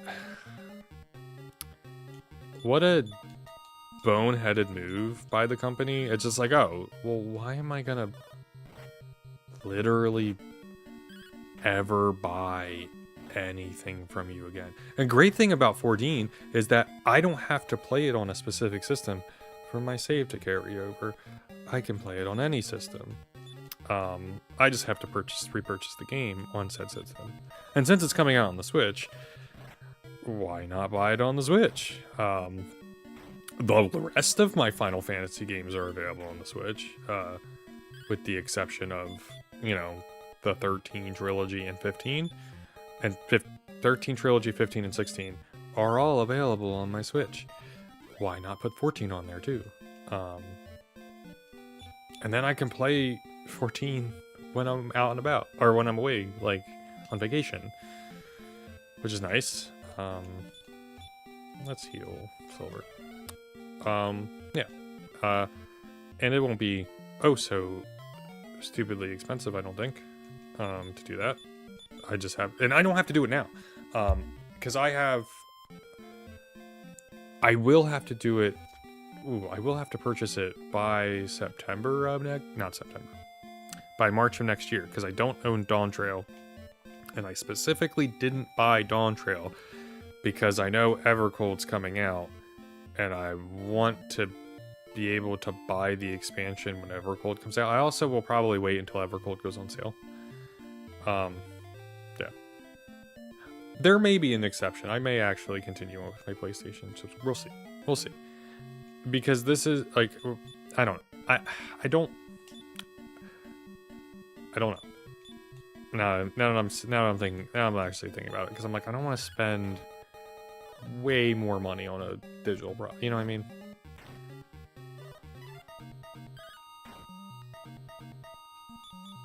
Because you don't get, I don't think we get Evercold for free if we own Dawn. Let me look, hold on. Square. Sure, we'll do it this way. Video games. Go to the Square Enix store real quick.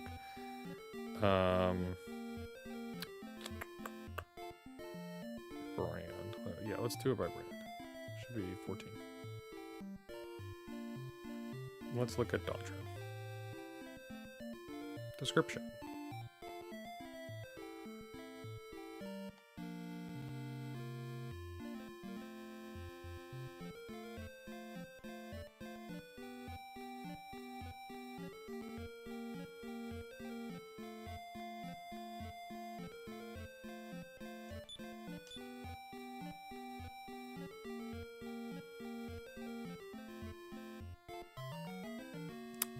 Features.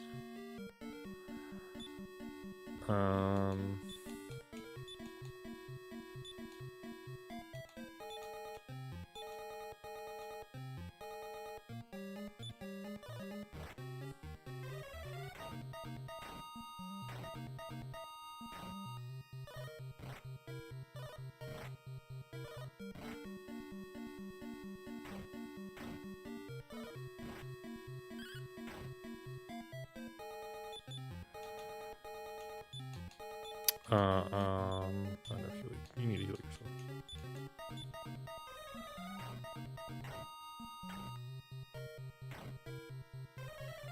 Okay.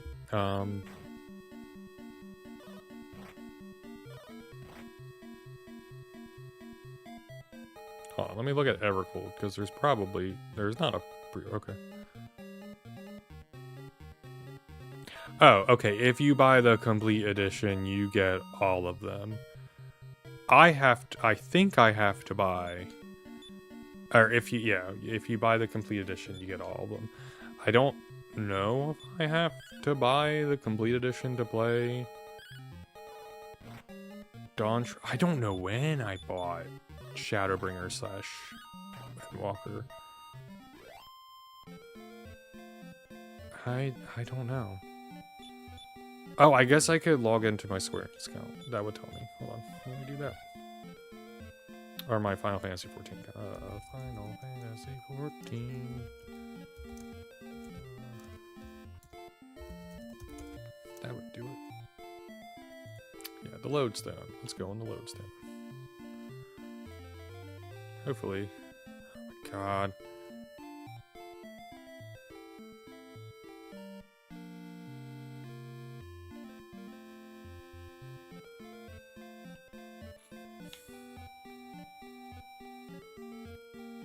It's not the correct password.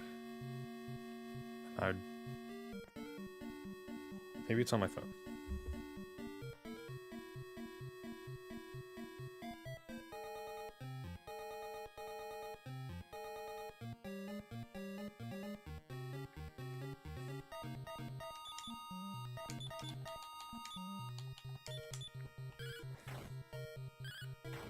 No, this is not what I want. Hold on. I know what I want.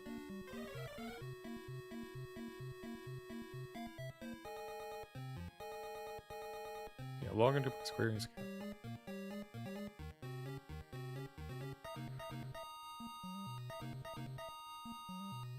Okay, that's the Lodestone is a different password. That's how that works, I guess. It's fine. Let's go to Mog Station.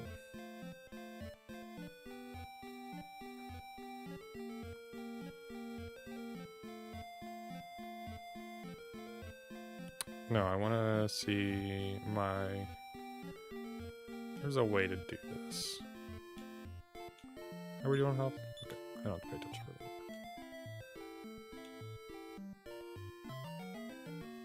Subscription renewal, I guess. No. Account information.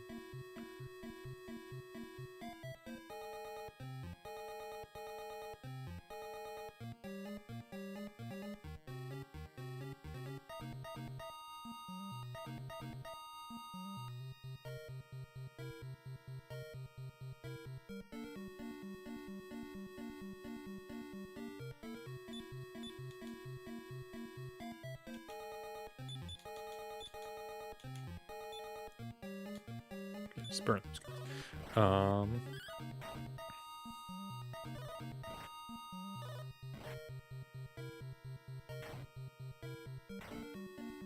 There's a way to see.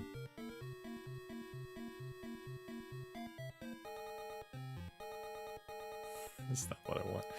There's a way to see.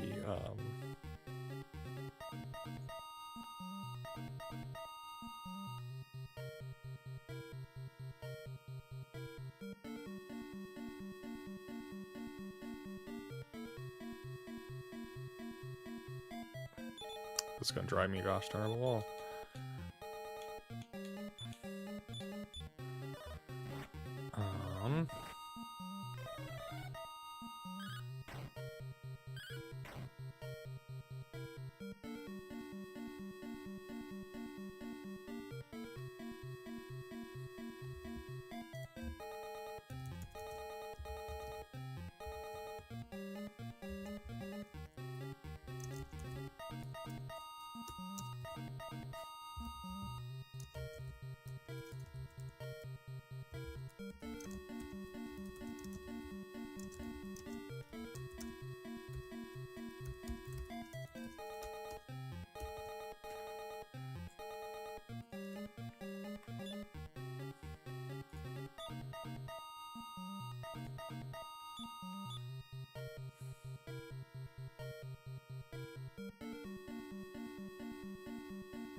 There it is. I don't own Dawntrail. Okay. That's what I wanted to know. I'm like, do I own Dawntrail? I'm like, there's no point in buying anything if I don't own Dawntrail. Okay. I have Endwalker, I don't have Dawntrail. So I have to buy by March of next year, I have to buy Dawntrail. But I might as well wait until why did I shield? Might as well wait until Evercold comes out, right? Like, that makes the most sense. That is when I will probably make my switch to the Nintendo Switch. Because if I'm gonna try the free trial on there. I think that starts on March, or not March. I can't fucking think at all. It starts in. Oh, it starts on the 4th. It starts in August. It starts in August. Yeah, how much is this gonna cost? But it's only on the Japanese store. That's kind of dumb.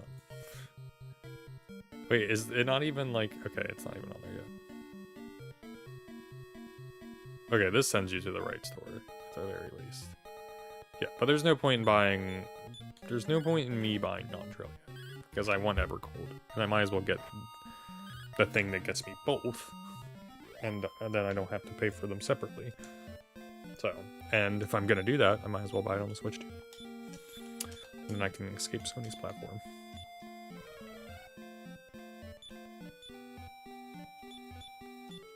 Yeah, them doing physical only sucks. Also, I need to run an ad. I forgot to do that. I'll be back in like 3 minutes.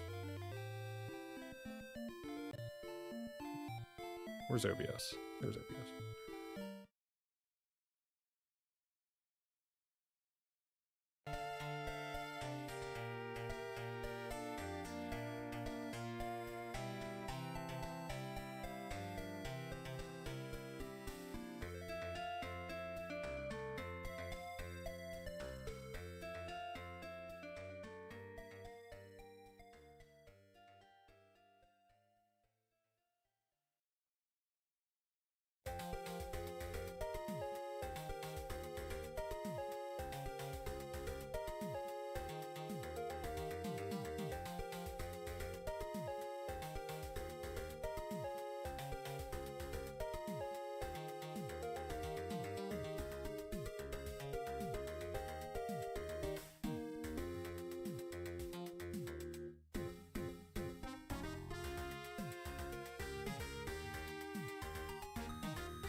Okay. We're back. At least we should be. Okay, we're back. Okay, good swap. Hello. Sorry for taking a little bit longer. My stomach said I needed to take a little bit longer. It happens. Natural body process. Yeah, I looked it up though while I was in the bathroom a little bit more. Same exact price. The subscription portion of it is slightly different. But that's okay. I don't mind that too much. For grinding, that's right. Okay, back and forth. What are we doing? How are we doing on... Okay, well, next time we heal, we should probably start walking back. Oh god, these guys. I don't like these guys.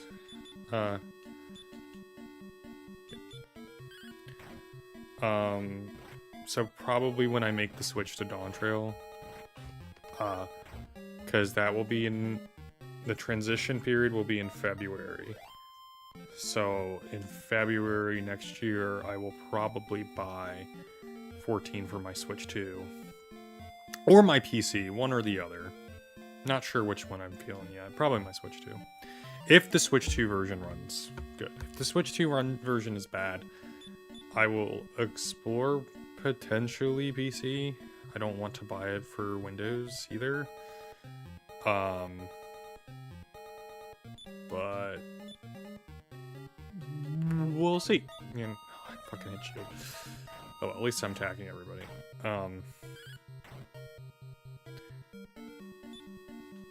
But we'll see. We'll see how I go about it.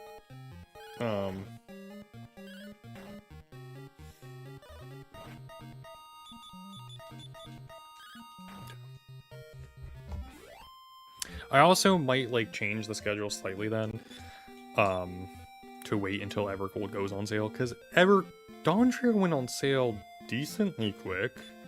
It's a Square Enix game. They typically go on sale like 2 months after launch, for like some amount of price. No, or we might as well just blow them to smithereens. Some relatively solid enough price, in my humble opinion. Like, I think it will be, that complete edition will probably be $60 and 60 or 70 maybe dollars, and I'll be able to get it for 10 to 20% off of that, and then start my subscription back up again whenever that occurs. Yeah, that probably will work.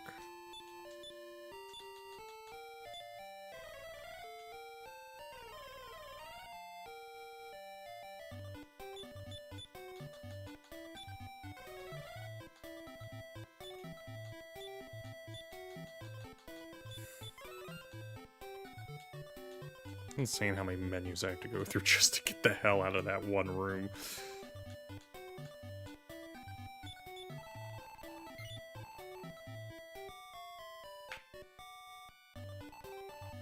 How long have we... We've been streaming for 2 hours.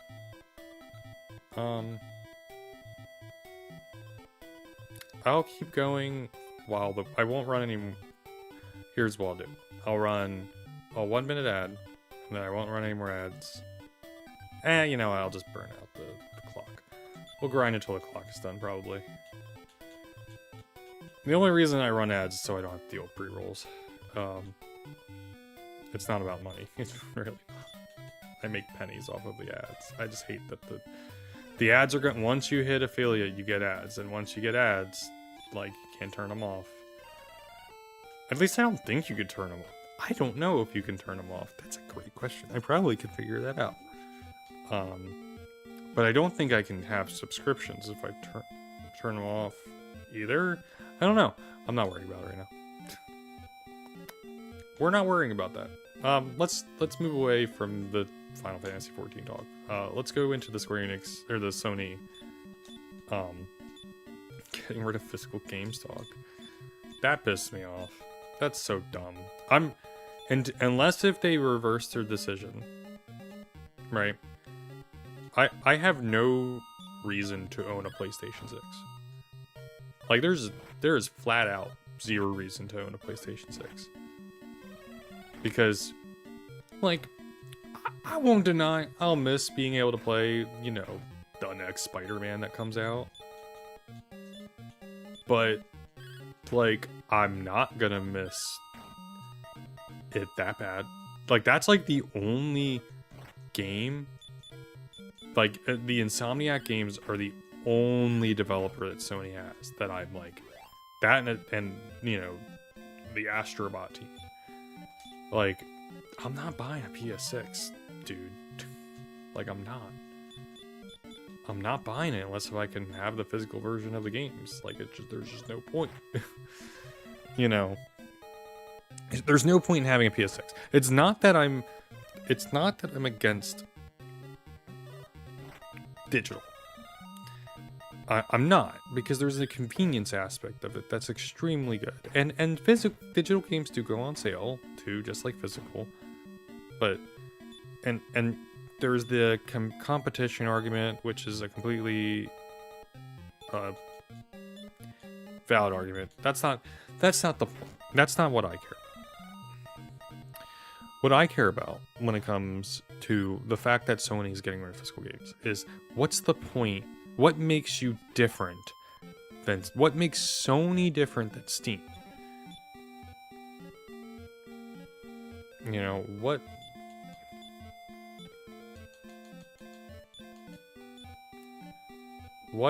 makes Sony different than Steam at that point? What makes Sony different from PC? Not a whole lot. And that's the problem that Sony is gonna run in, is about to run into.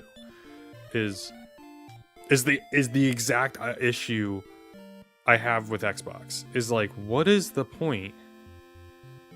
I don't own, like, I just get a disc that lets me download the game.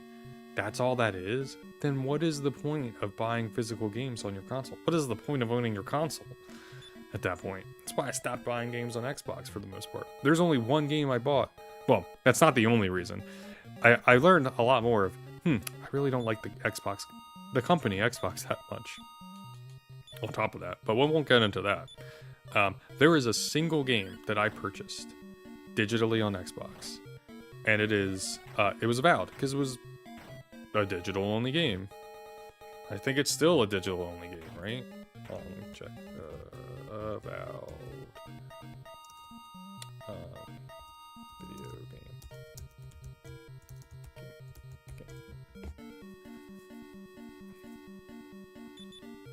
Oh no, it did release for PS5. Did it release physically for PS5?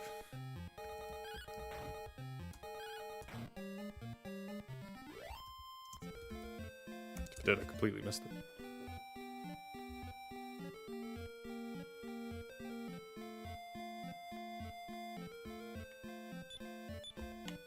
I don't think it did.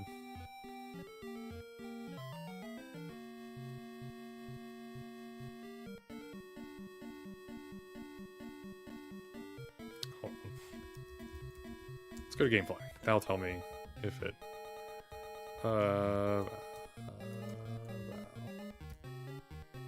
Nope. No, I can't spell. Oh.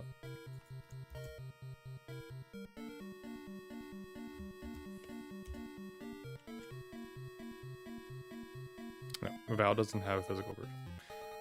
Also, I can get rid of all this Square Enix stuff.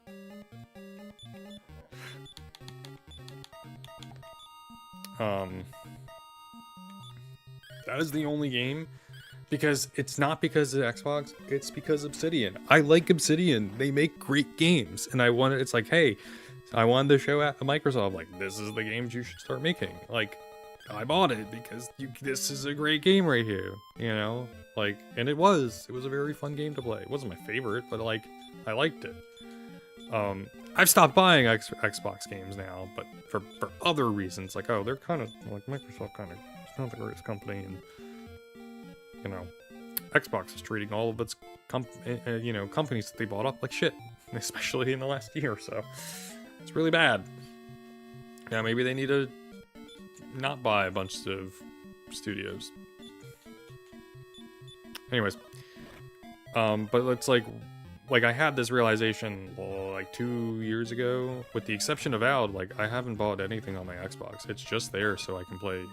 My Xbox Series X only exists to play like the few games I own on it, and to play the Xbox 360 games I own that I can play on there.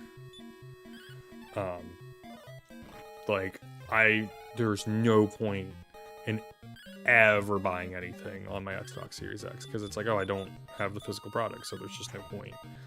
If I'm gonna buy them, if I ever did buy something that is exclusive, which I'm not going to nowadays, but if it's exclusive or an Xbox game, an Xbox Studios game, is I'm gonna buy it used, and I'm gonna buy it. I'm gonna buy it physically used. But if I ever wanted to, let's just say Microsoft just stops being a bad company in the way that they are right now, that I don't like, or being a company in the way that I don't like. I'll say that. That's what I mean. Like, it's bad for me to buy them. I don't want to. They do things I don't like, in a significant way that's like just I don't think is good.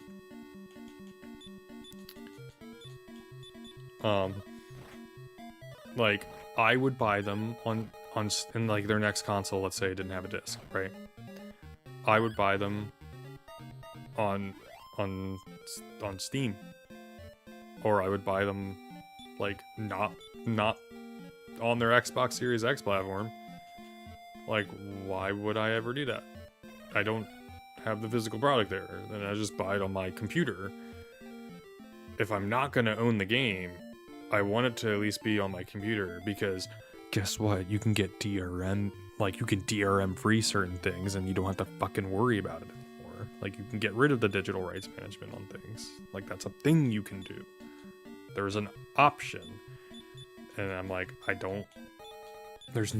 that's not an option on an Xbox Series X without, like, not being able to purchase the games at all, or maybe even like jailbreaking your console and then you can't use it anymore. Like, I buy a product in Steam, it's up to Steam, and Steam doesn't particularly care, because it's up to the company to put the digital rights management, not up to Steam.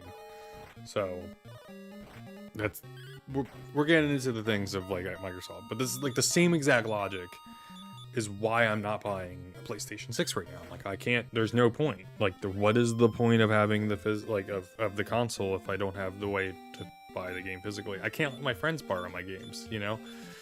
Like, that's why I love the physical games. I have a library. I have a lot of physical games, and it's so my friends can play them too. And I can play games whenever I want. I don't have to have an internet download to play almost every single game I own. Like, that's kind of nice, you know? It's just, it's silly. And they're doubling down on it. They're like, we see that people are upset, but we're going to do it anyway. And I'm like, I see. You are a terrible, like, you are bad at this job of, you know, not, you are good at doing anti-consumer practices, and consumers will, like, Sony tried this once back in the PS3 era, and they got shit slapped for it. And it's been a while. Sony's been on their high horse for a while. They have rightfully ridden the greatness of the PS4 into the PS5 era, and the PS5 is an absurdly successful console. There are 3 times that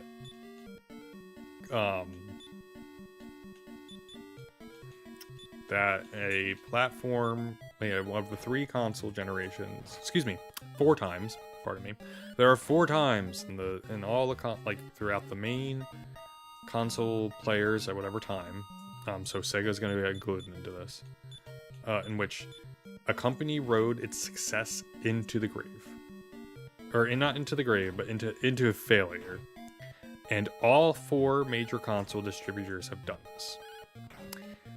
One of them has learned their lesson.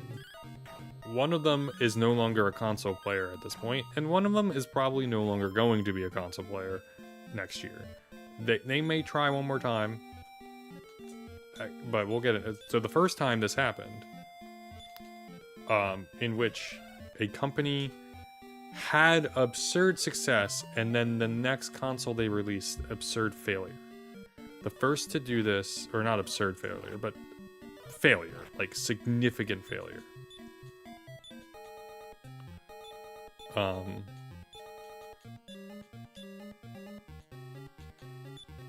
The first company to do this was Sega.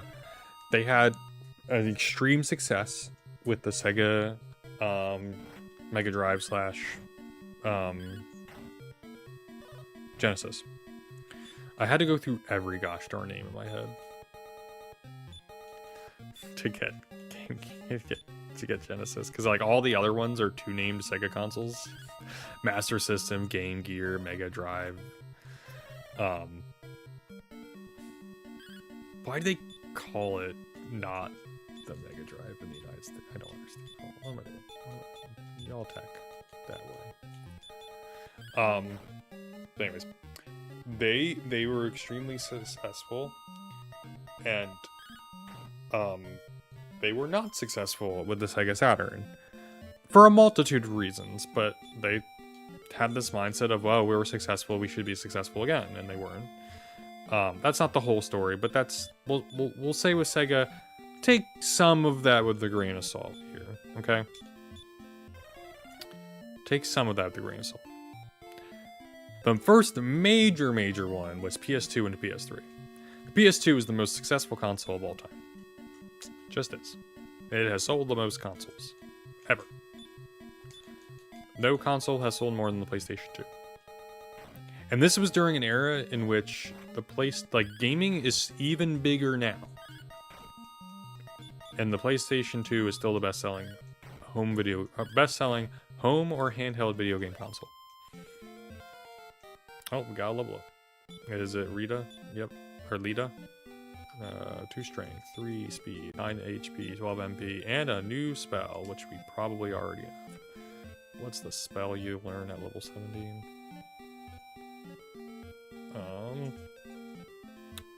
Yeah, evac. We already have that. It's good to have 2 people. It's okay. That's actually pretty good that she has evac now, because we don't have to rely purely on Asa for it.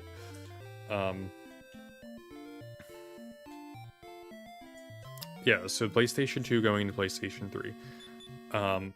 PlayStation 3 retailed at an obscene price, especially at the time. You think the prices now are ridiculous. The dollar was worse back then.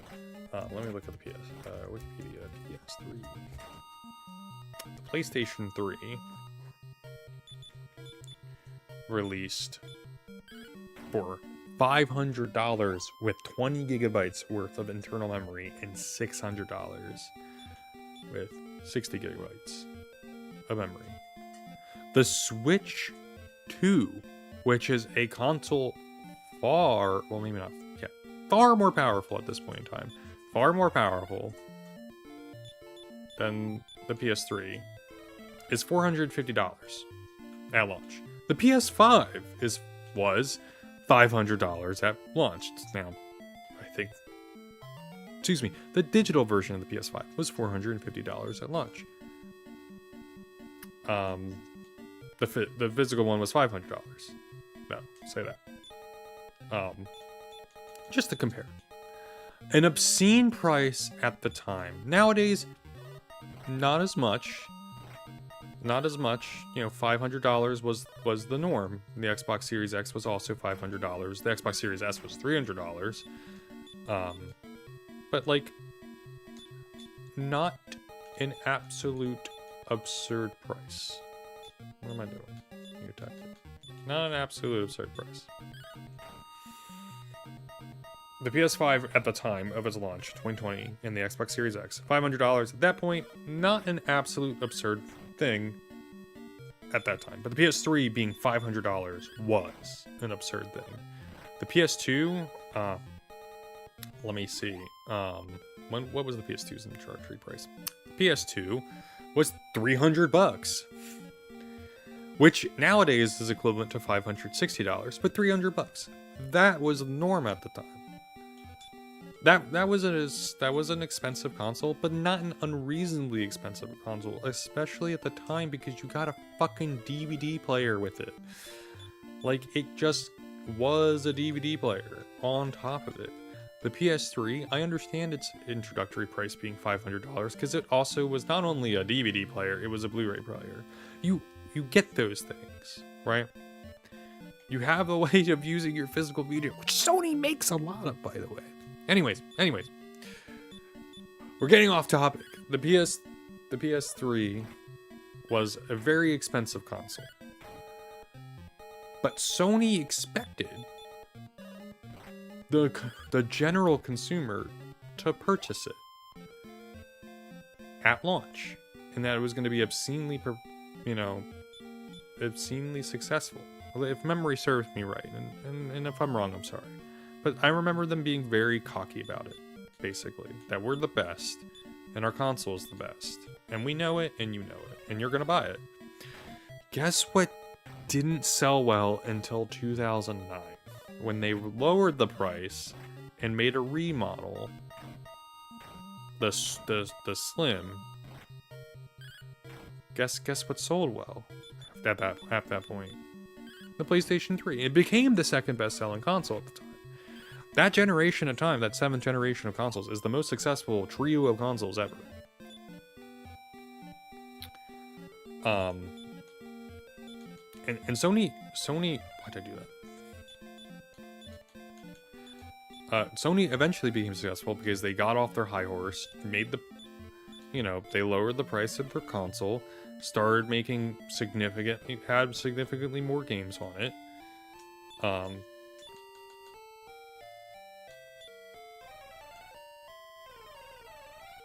And people wanted it more. It took a while though, but people were like very hesitant going into the PlayStation 4. Like, oh, is Sony gonna be like fucking annoying again? Like, they're gonna be like how they were last time? And Sony released the PlayStation 4 for $400, if I remember correctly.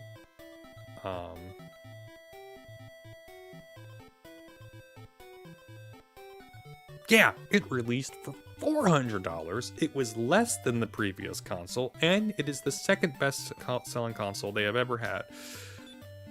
And the PS5 was $500, but there is $450 with its discless version. Like, they're trying to lower the price to get people in, but like, COVID was happening, so $500, was actually probably the right move. At that time, 10 plus years later, almost 15 years later after the PS3 launch, like $500 at that time for a disc version of their console was a fair bit more reasonable of an ask of a general consumer. And that's not who they were marketing towards, though. The Sony marketing for the PlayStation 4 and the PlayStation 5 was for the Sony consumer, for the PlayStation person. Like, that's what they aimed at. And they were successful. Nintendo did the same. Nintendo didn't do the same thing in the same way, but Nintendo failed in a very similar way with the Wii. And Xbox. Wow, all of them failed in this either in this generation or the next generation. Like, the success of the 7th generation pushed Sony to be better about it. But now they're getting cocky and back on their high horse, and they think the PS6 is going to sell it. The Nintendo Wii is the second most successful console of all time. Or excuse me, is the third. At the time, was the second most successful console of all time.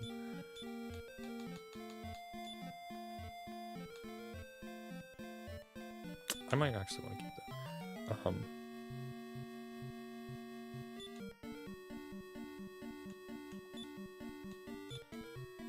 But like, Nintendo was very confident, not in a bad way, but they were like, you are allowed to be confident, and Sony was allowed to be confident, but Nintendo had confidence that they aim at the casual audience. Nintendo wasn't cocky about it, but Nintendo aimed at the casual audience, said they will help us be successful with the Wii U, from Wii to Wii U, because the casual audience is the group that bought their consoles the most, right?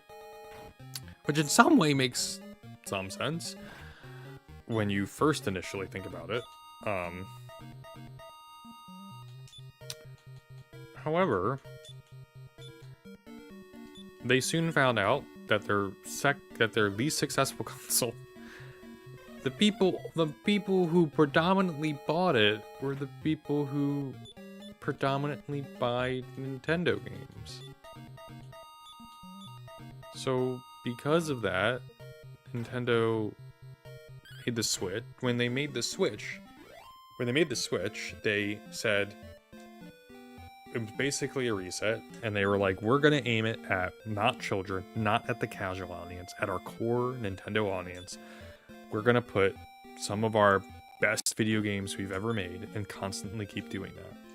And Nintendo has continued this lesson into the PS2, or the PS2, into the Switch 2, of like, no, we are aiming this console at our core audience. Yes, we are launching it with Mario Kart World, but guess what?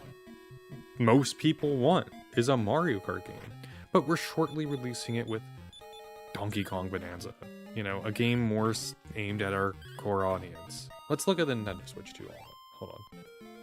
I am a Nintendo head, so maybe, you know, a list of Nintendo products.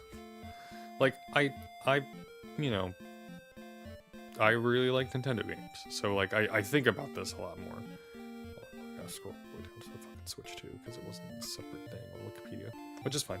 But like, they had Donkey Kong Bonanza, Hyrule Warriors, Kirby Air Riders, Mario Tennis Fever, Pokemon Pokopia, Yoshi and the Mysterious Book, Star Fox, Splatoon Raiders, Fire Emblem, Nintendo Switch Sports Resort, Ocarina of Time, Pokemon Winds and Waves, and Xenoblade Chronicles Genesis. These are the games releasing within the first 3 years of the console. But they announce all these games. But look what the majority of the games are. They are not aimed at the casual audience. They are aimed at the audience that are going to buy Nintendo games. Like, who buys a Yoshi game?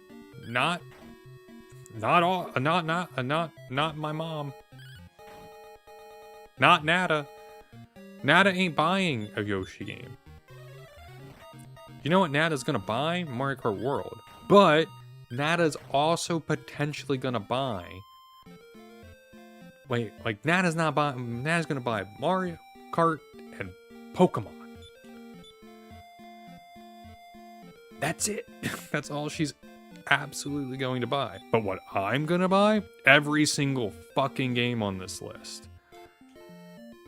I'm buying every game on this list, pretty much. But you know who's gonna see me playing these games and talk about these games? My friends. I'm gonna talk about these games to my friends. And then my friends might buy a Switch 2 to play Mario Kart. My friend...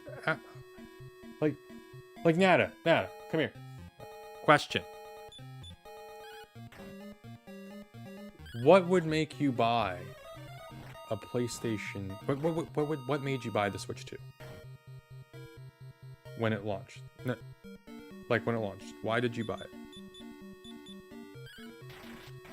Was there a game you wanted to play? Like...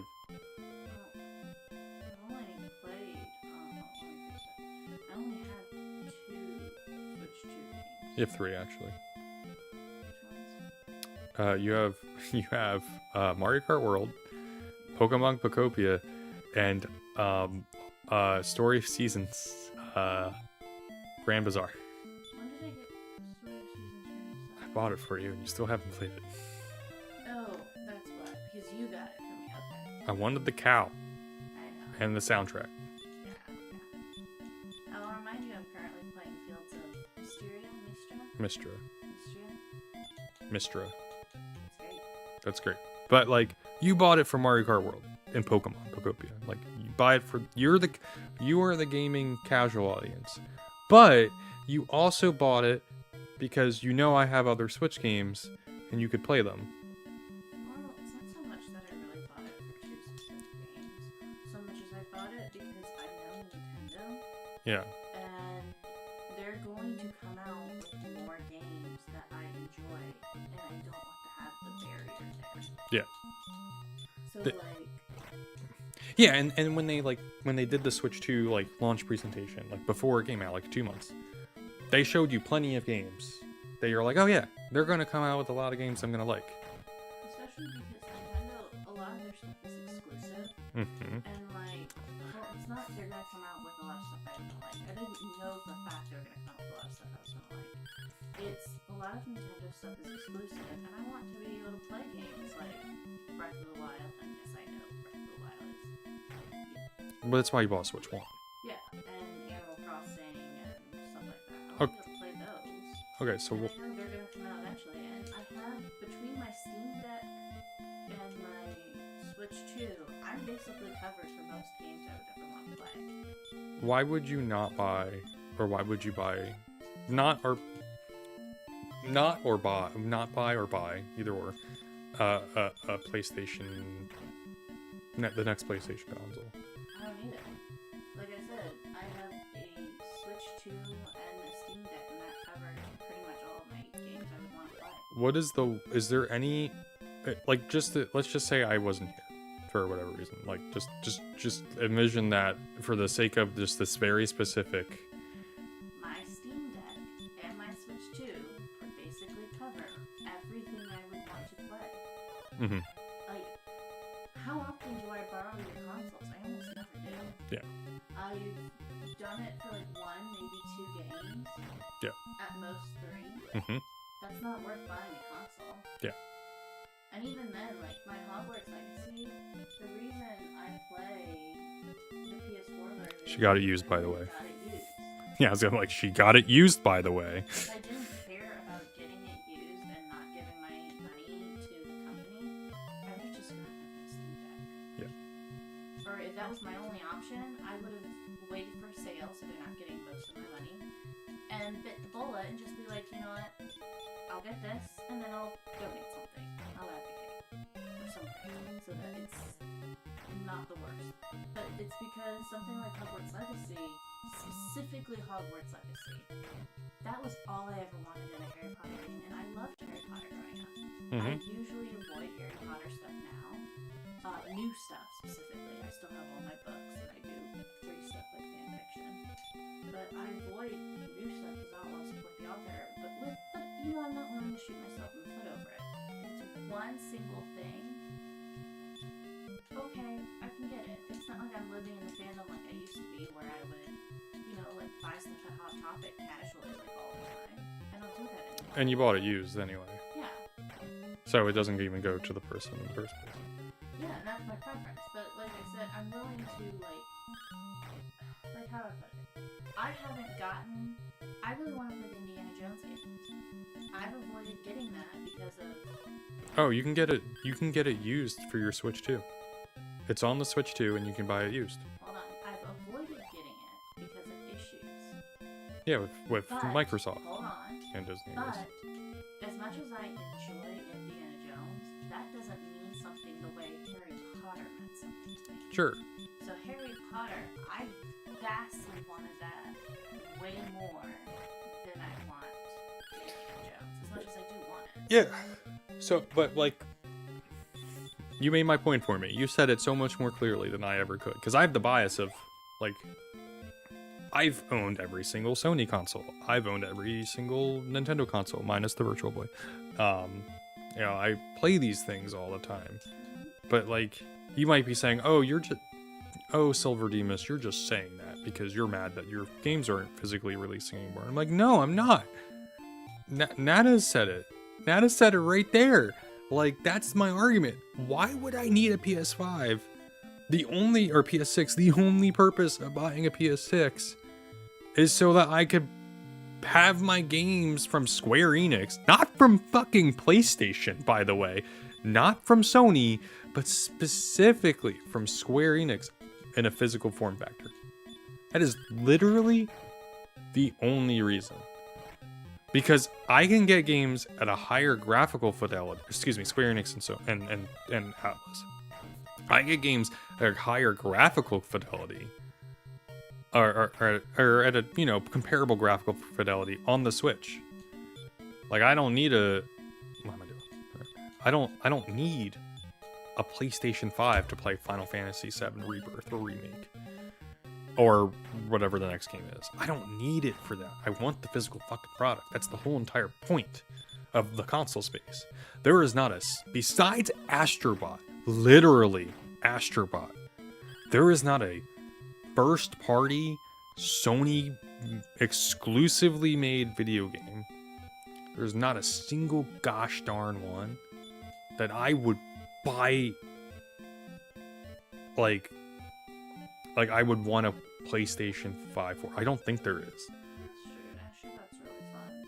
But that's like the celebration of the game that celebrates the history of the Sony platform is the game that is the literal what people determine is actually like pretty much the best game that Sony has put out in over a gosh darn decade. Well, part of the reason I like Astrobot is because, like, one of my favorite games is Spyro. Yeah, and Spyro, but like 5.0. Yeah. In a lot of ways, like the collecting, the puzzles. Yeah. And I love Spyro. I mean, you'd probably like Donkey Kong Bonanza. Not gonna lie, it's very similar. The open world version, but anyways, but yeah. It also helps that Spyro is like a purple dragon, and I love purple and I love dragons. You can make Donkey Kong purple. Kind of like how I could make Cat Peach that one game, and it turned out I couldn't. No, you can make Donkey Kong purple. You can equip him with a purple skin. You have to purchase it, like in the game, but like you can do that. You can make him purple. You have to unlock it, but it's possible. And you can have a whole purple outfit too. Yeah. I'm not interested in purple girl. But you can also make Pauline purple.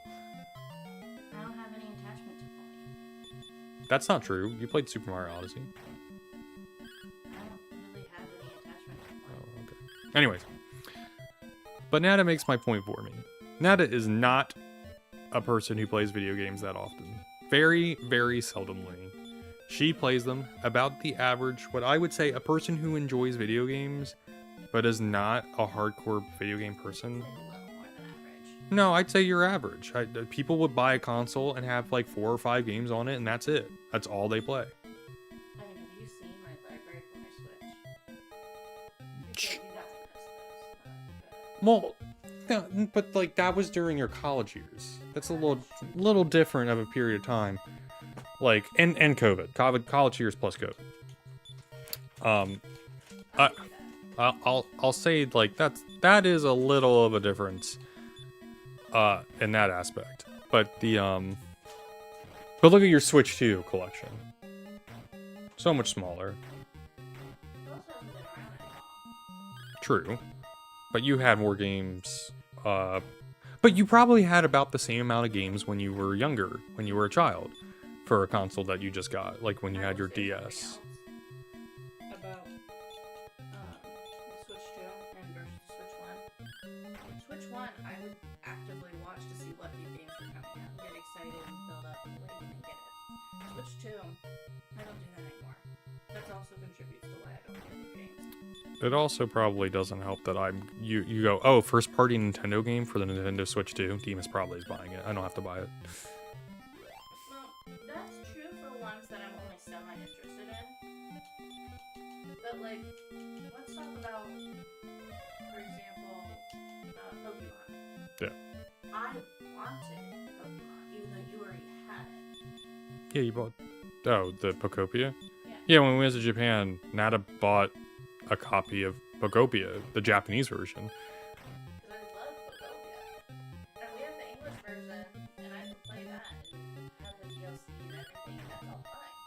But I really wanted the Japanese version, partially because, we went to Japan, partially because I really love that game. That's good. I don't know if you can hear her, but she's just saying how much she loves Pokopia. She walked away. She forgot that we're on. But that's become one of my favorite Pokemon games. Yeah. Anyway.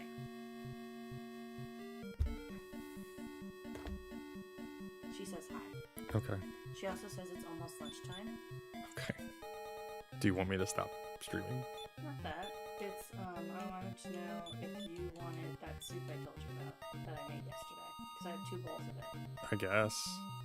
Okay. Alright, now I was walking away now. Oh wait, and you're buying Pokemon Winds or Waves, right? Cause I'm getting one of them. Yeah. You're not getting the new Pokemon game next year? Yeah. I've been too disappointed in Pokemon. Like, it's just not... You really need to play the Legends games. It's not, like... Utopia was great because it was different. It was fun. It was innovative. Relatively. And it played to my interests. I should also say you should play... I also don't like most RPG. I know. I should also say, like, I suggest you play Scarlet and Violet on your Switch too. Because that at least fixes how the game runs. And maybe you can play it, like, and not give you...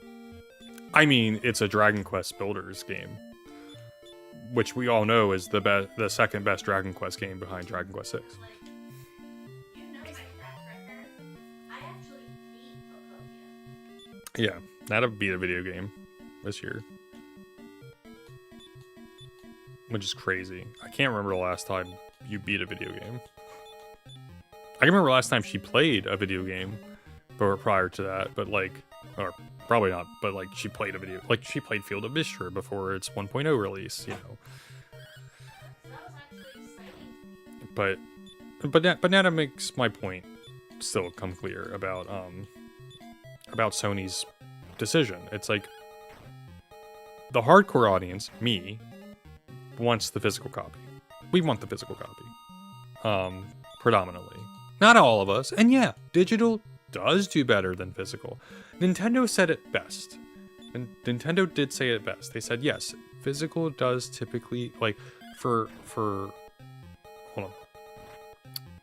Physical does typically, or digital performs better on average.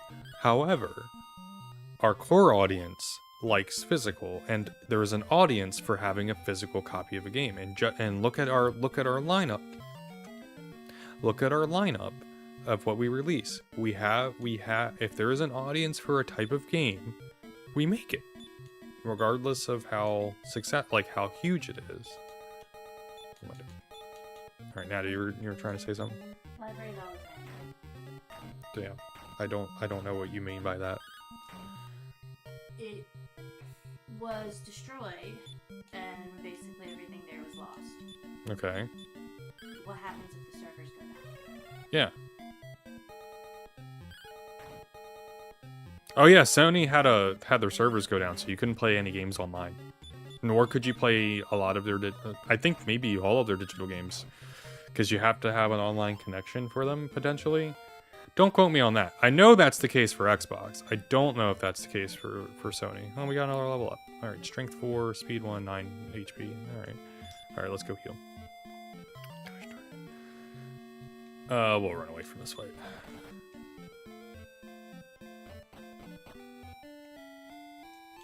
But yeah, that explains, like, that is the perfect example as to why. I'm the reason people buy your console at fucking launch. Who pay an absurd amount of money. Well, not an absurd amount of money. Who pay a significant amount of money. We'll say that. A significant amount of money. Because I'm like, $500 is not an absurd amount of money nowadays. It's a lot. Don't get me wrong. I'm not saying it's not. I'm not saying it's not a lot of money. I don't think it's absurd for a video game console. Like a lower end PC that can play 4K gaming and play at 60 frames per second pretty consistently at $500 is not a bad price at all. However, like same for the PS5. However, people like me are the ones who buy your console at launch. It's not Nada. It's not my friends who don't play video games. They're not the people buying your PS6. They're not the people buying Nintendo Switch 2 at launch, typically. Nada bought one, but Nada had the confidence that it's gonna be a good console because of what Nintendo did with the Switch 1 and what they already said they were doing with the Switch 2. And the exclusivity. There is so...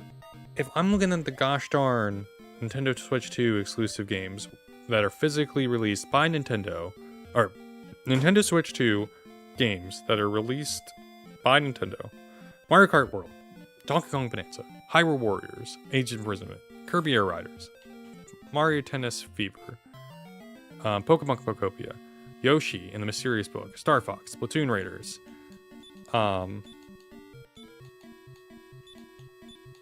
Fire Emblem Fortune's Weave, Nintendo Switch Sports Resort, the Ocarina of Time remake. Although I will say, we both know the money isn't in the console. The money is in the games.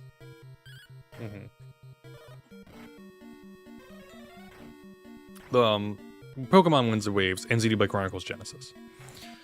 And those are just the bigger games. The eShop exclusives, you have the Nintendo Switch 2 Welcome Tour, and Dragon Drive. Don't know how well those all performed, but that's 2 more games on top of all of the Nintendo classics that you get to play for the NES. If you have the online, you could play the NES, Oh, and we're not even talking about Nintendo Switch 2 editions, also of games. Re-releases or enhanced versions that you can pay either DLC or you can buy the physical version if you didn't own it before, or if you just wanted to buy the physical version because you like doing that, because you're like me. You can do that on this console. So let me count every single one of these games in the span from 2020, for the first year. Let's see, 1, 2, 3, 4, 5, 6, 7. 8, 9, 10, 11, 12, 13, 14, 15, 16, 17, 18 first and second party Nintendo console exclusives, whether they be an enhanced version, enhanced re-release with typically added content. So that's what, 1, 2, 3, 4, 5, 6, 7, 8. 8 of those games were those Nintendo Switch 2 editions that released in the first year. eShop exclusives being Dragon Drive and Nintendo Switch 2 Welcome Tour. That's 2. So that, and then 1, 2, 3, 4, 5, 6, 7. 7 brand new Nintendo Switch 2 games.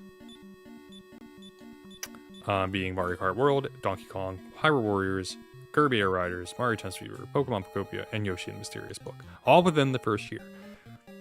8 re-releases, 7 brand new games. For people, and that's the casual audience right there, or people trying to jump into Nintendo's ecosystem. That is more of a hardcore gaming audience. That's what those Switch 2 editions are for. They're not for people who like are in between. They're not necessarily for everybody. You know what? You should probably heal yourself. Go heal yourself. Nada, you wanted to say something? Yeah, I also want to add portability. Oh yeah. My Steam Deck and my Switch 2 are portable. Yeah, you can bring them anywhere. But if it was an all-digital console, it'd just effectively be a Steam Deck, but with exclusives. Being the Switch 2. So, like, there's actual still reason to have a digital version of that console. Because there's exclusives. There's a reason for people to buy games. For your console. Sony has failed at 2 of the aspects of this. Hold on, let me look at a list of PlayStation products. Wikipedia. List of PlayStation products. I don't know if that's...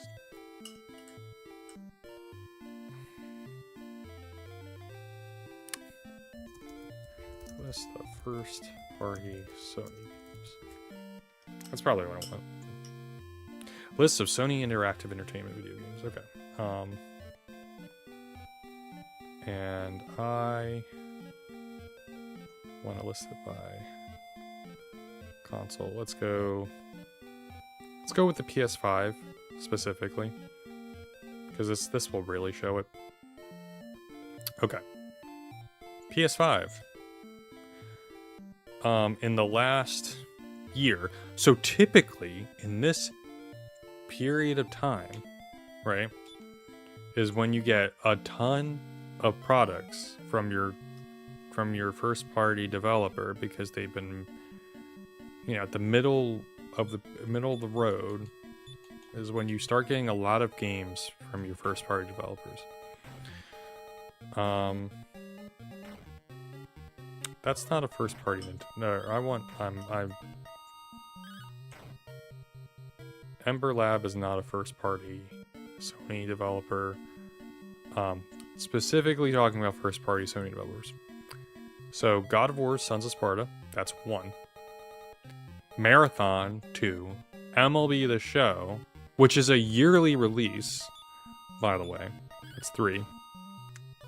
Saros is 4. And Wolverine is 5. That's 5 games releasing on your console in this year. Compared to, on a console, I should add, that has been out for 6 years. People already know how to develop for your console. Okay? Sony has a lot of first party studios, right? At least allegedly. 5 compared to... Oh, and that's counting re-releases, by the way. That's counting any re-releases. There are no re-releases. There are no enhanced versions of your game at this point. Which makes sense. We're a little bit later. Those kind of things don't need to happen as much. But that's 6 games this year. Nintendo released 18 across physical, across re-releases, enhanced re-releases with added content, and digital. In the first year of their console, let's look at what Sony did in the first year of the PlayStation. They had Astro's Playroom, the Demon Souls remake, Sackboy: A Big Adventure, Marvel's Spider-Man, and that was the launch. That's the launch games. That's a pretty damn good launch. 4 of those games all released on the console, almost all of them exclusive. One of them had a PS4 version. But that's pretty damn good launch right there. I bought all 4 of those games I just talked about. Well, 3 of them I bought. One of them came with the console. Let's look at 2021. Destruction All-Stars. Yeah, wasn't successful, but they released it. Still, that's good. Neo, the Neo collection. That's published by Sony, developed by Team Ninja. We're not counting that one. So, MLB The Show, 2021. That's 2. Returnal, that's 3. Ratchet and Clank, Ripped Apart, that's 4. Ghost of Tsushima, Legend. The Ghost of Tsushima PS5 version, that's 5. That's 5 games. That's 5 games. Sony continues having this problem, by the way. People are not buying Sony consoles for Sony. I'm not convinced of it. 2022, Uncharted: The Legacy of Cleese Collection, which is just 4 and its expansion game that I can't remember the name of, but it's really good. Or what was going to be an expansion, but then they made it exclusive. Horizon Forbidden West, not a PlayStation 5 exclusive, released with the PS4 and the PS5, but still, that's fine. Gran Turismo 7, that's for the PS5. MLB The Show, their yearly release, that's 4 games. Last of Us Part 1 remake, it's a remake of a game that got a remaster the previous year, but hey, we're gonna count it. That's 5, right? 1, 2, 3, 4, 5. That's 5, and then Ragnarok, 6. Only 6 games. I can tell you Nintendo released more than 6 games for their console that year. In 2023. Pretty gosh darn confident. Let me look. For their Switch 1. Let me find 2023. Yeah, here we are. Advance Wars 1+2. Oh, hold on. I'm aiming at 2023. I gotta keep rolling back. Excuse me. Fire Emblem Engage is the very first thing that came out that year. Metroid Prime Remastered, that's 2. Kirby's Return to Dreamland Deluxe, that's 3. Both of those games you could not play on the Switch 1 until those remasters/remakes came out. I won't count Bayonetta because that is a Sega IP. I will count Advance Wars 1+2 Reboot Camp, and then Tears of the Kingdom. Everybody 1-2 Switch. Pikmin 4 came out that year. Pikmin 1+2, Detective Pikachu Returns, Super Mario Bros. Wonder, WarioWare Move It, the Super Mario RPG remake. There were plenty of remakes on top of, in 2023, for a console that was 7 years old at the time. Right? Like, they remade multiple games for a console that was 7 years old at the time. Meeting both casual audiences and hardcore audiences alike. Meeting the needs of all these things. Let's look at, let me split it between new games and old games. Fire Emblem Engage, Tears of the Kingdom, Everybody 1-2 Switch, Pikmin 4, Detective Pikachu Returns, Super Mario Wonder, and WarioWare Move It. That's 7 games. Were all of them the most amazing? No. I could say only one of them was probably bad, and that was Detective Pikachu Returns. I don't hear anything good about that game. Unfortunately.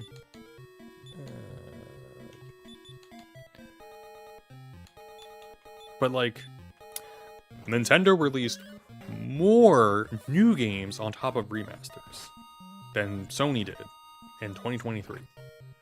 2024. I look at 2024. Helldivers 2.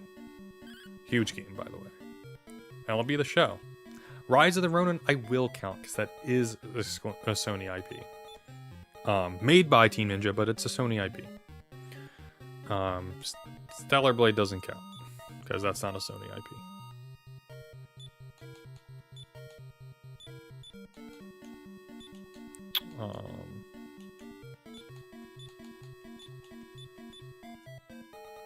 Yeah, 2024. Helldivers 2. I won't be the show 24. Oh, pardon me. I didn't add Spider-Man to that list. Oh, the list isn't a weird. Oh, that was 20. Excuse me, that was 2022. Let me go back. Let me go back to 2022. Nintendo Switch 2, or Nintendo Switch is 2022, which is still going to be a good year. Because it starts off with Pokemon Legends Arceus, Kirby and the Forgotten Land, Nintendo Switch Sports, Mario Strikers Battle League, Fire Emblem 3 Hope, Xenoblade Chronicles 3, Splatoon 3, Mario and Rabbids Sparks of Hope.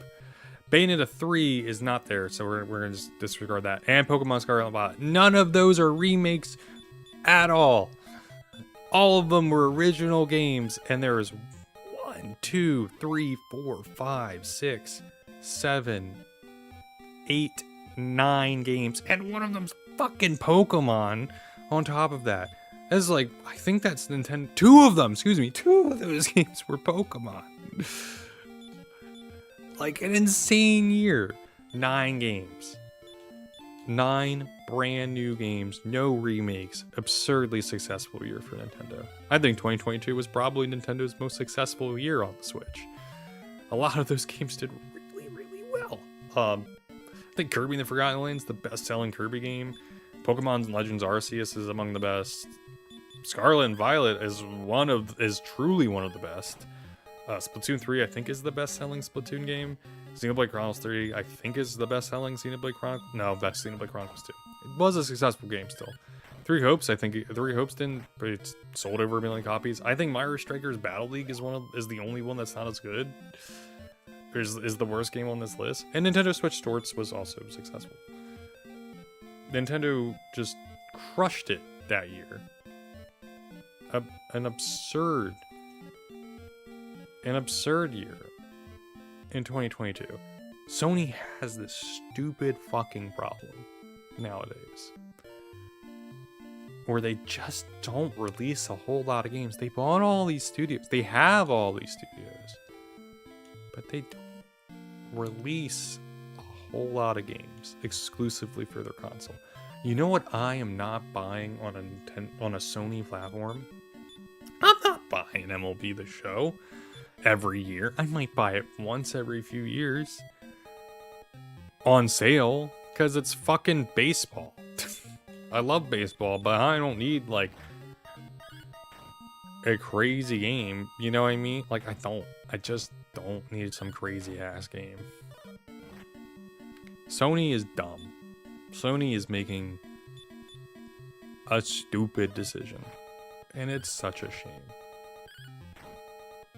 They could be making a smarter one, but they just don't.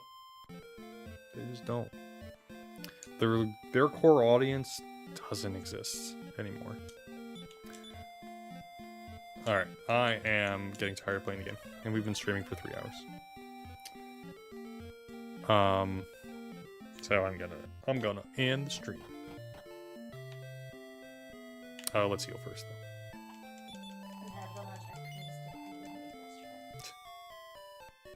To be fair, you didn't know I was gonna eat it though. No, it is so much better today than it was yesterday. There are 2 reasons I want to stop playing. I want to play Splatoon Raiders.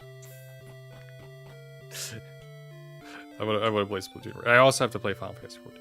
Well, I don't have to, but I said I was going to do that. Alright, let's get our password. We got 2 levels. We're going to be grinding some more. Let's get my picture.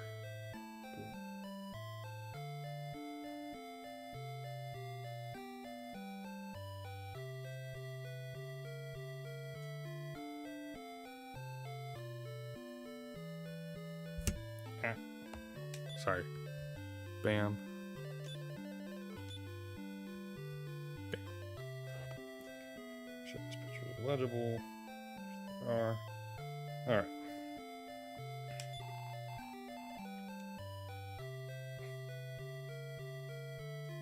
Let's find someone to raid. Shall we?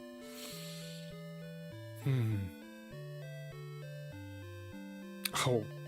I had an add-on. I did not know that. I am so sorry. I did not mean to put an add-on. That's my bad. I should pay more attention. Alright. Next stream is probably going to be next Saturday. Nope. No, wait. I'm thinking, it's going to be later next Saturday. I was like, nope. But I'm like, no. Soccer is on early in the morning. European soccer starts its season next Saturday, but it will be a little, probably, if I stream, it'll be either later in the day or in the afternoon. Like, it'll be later in the day. When I do that. But let us, I look forward to doing that. Bear with me a moment. We're going to raid...